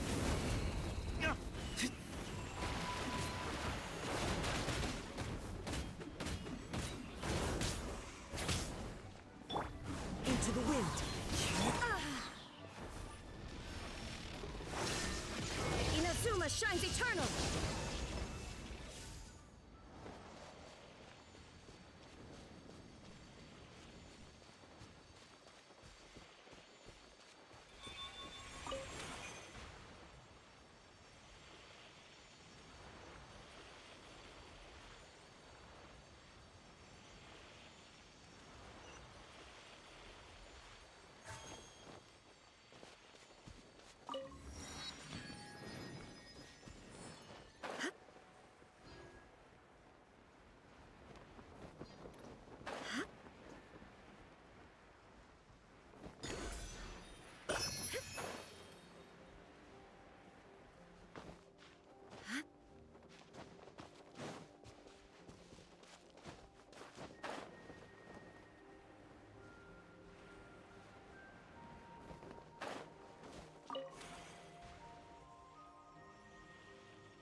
Illusion shattered!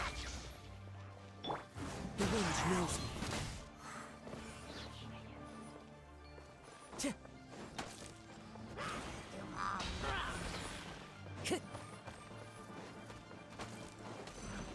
One with nature. Clouds high. The birds call. Into the wind.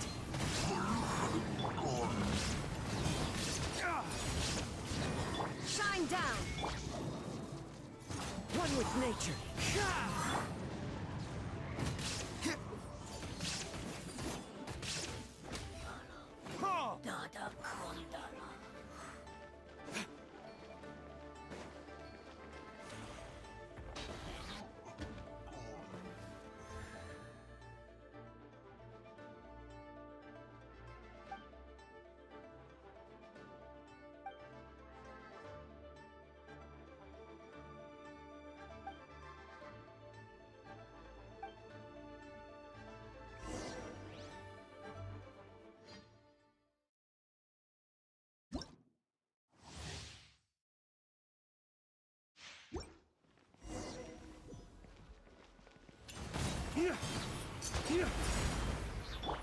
The wind knows me. Fallen leaves. Adorn my night. One with nature. Illusion shattered. Torn to oblivion. Dawn, break forth!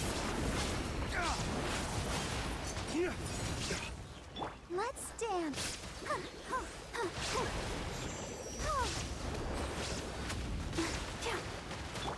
Into the wind.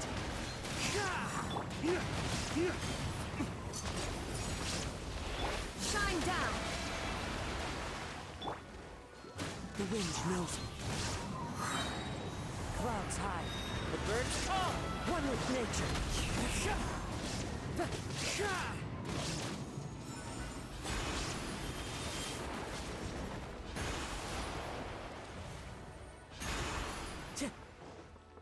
The wind knows me. Flames, purge!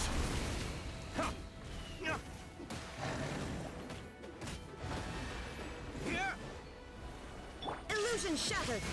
Now you shall perish.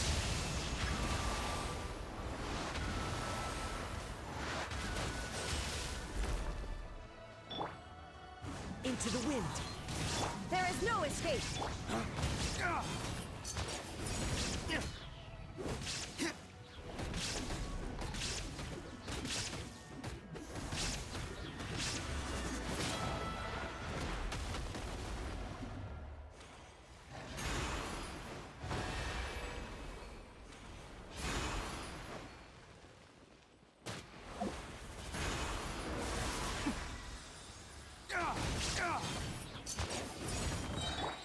The wind knows me. Shine down. As one with wind and cloud. One with nature. Flames, purge!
Ready, steady, go!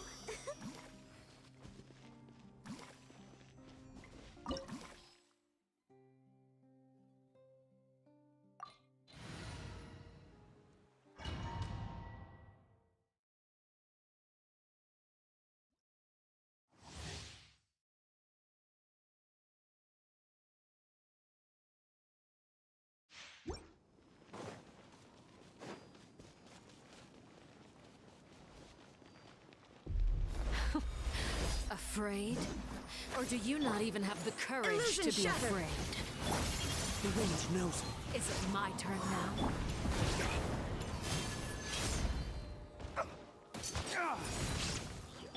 Inazuma shines eternal! How amusing. One with nature. Time to go. Closer now. Time to go. The wind knows me.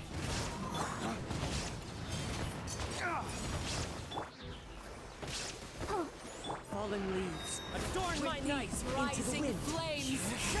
Is it my turn now?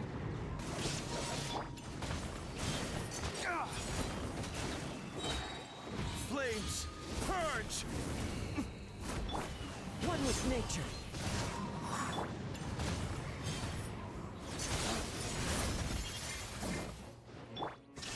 With these rising flames.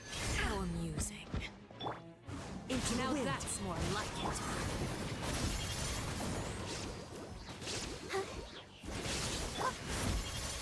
Time to go. Clouds high. The birds call. One with nature. Torn to With oblivion! these rising flames.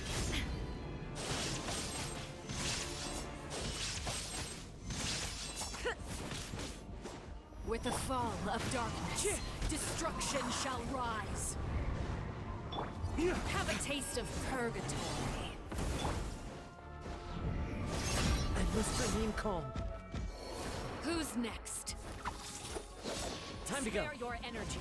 Running is of little The use. wind knows me. I'll protect us. Waste to the wicked! How amusing.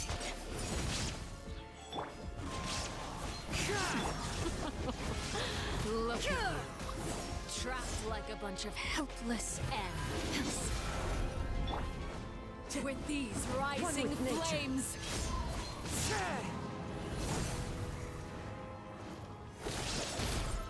Is it my turn now? Closer now. Have a taste of So far purgatory. to go! There is no escape! Now you shall perish! Spare your energy. Running is of little use. Into the wind.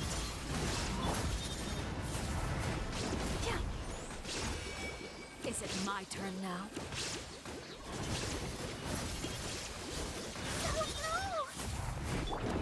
One with nature.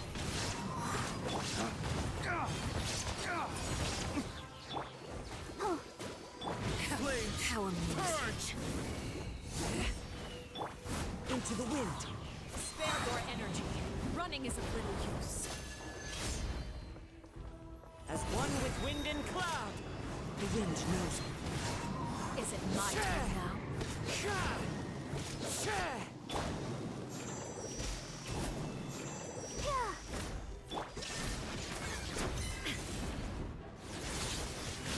How amusing.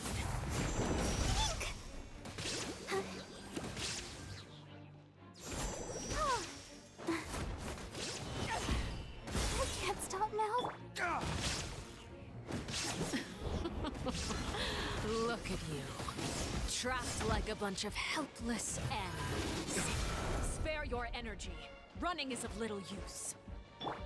With Illusion these shattered. rising flames. Torn to oblivion!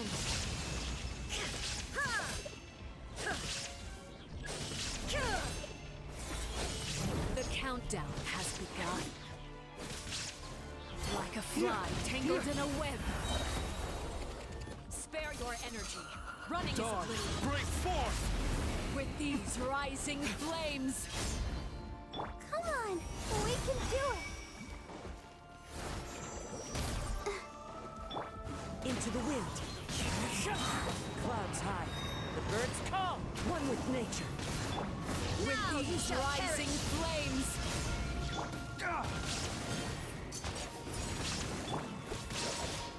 Is it my turn now?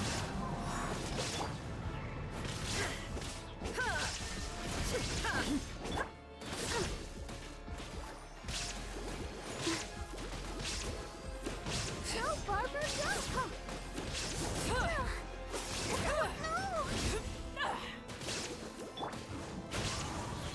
Not bad. You've proven to be a worthy opponent after all. Race to the wicket! How amusing.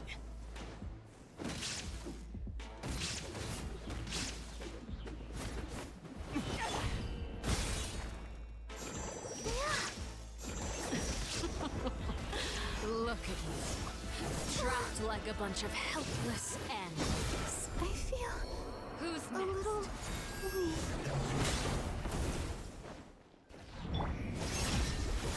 Torn to oblivion! With these rising Into the wind. flames!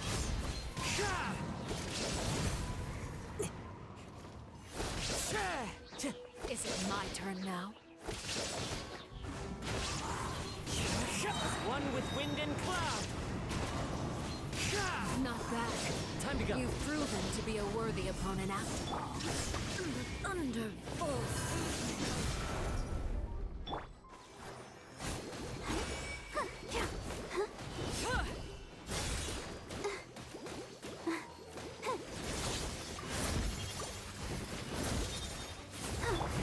One with nature.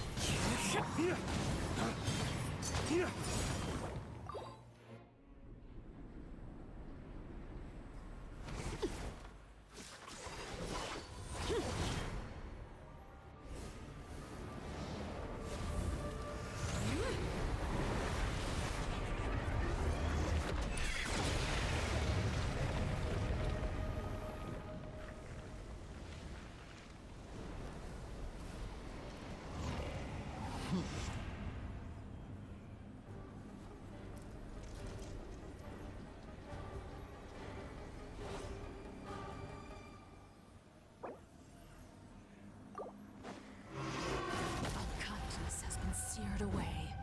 My blade is all that remains.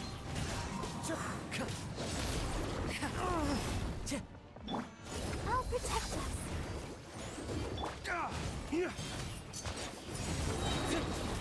Flames, purge! One with nature.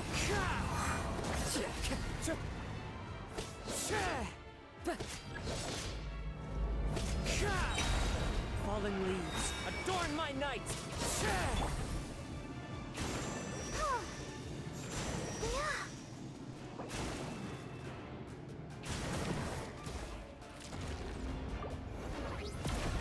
Let the show begin.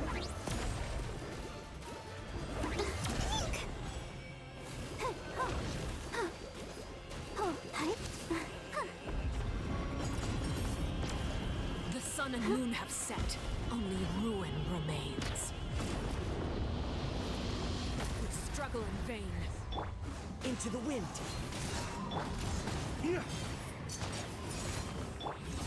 Shine down. Let's dance.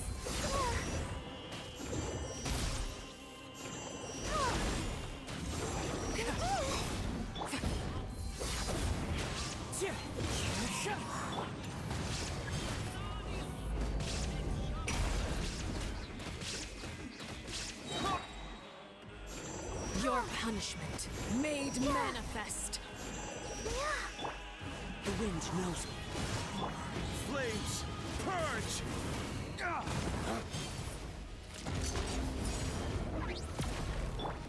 Into the wind. Illusion shattered. I'll protect us. The wind knows me. clouds high. The birds call. One with Sometimes nature. only the beginning. Inazuma shines eternal! Your punishment made manifest.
Barbara, go!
Mom.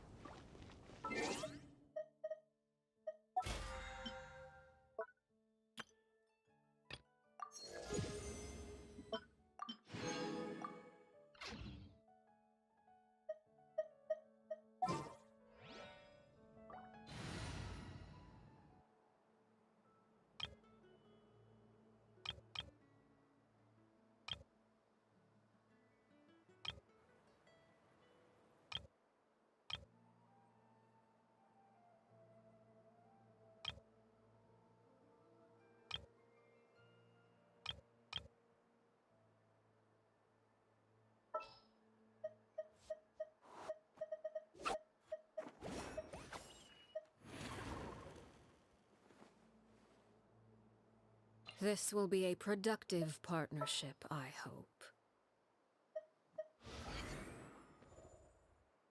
Are you sure it has to be me? Fine. Let's get this over with.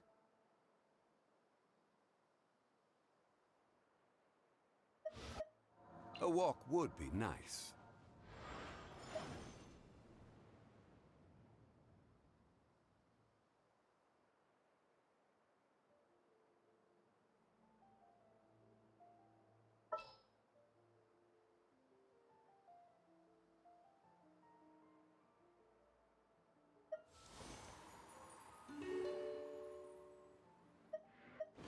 Time to begin work?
Follow the wind.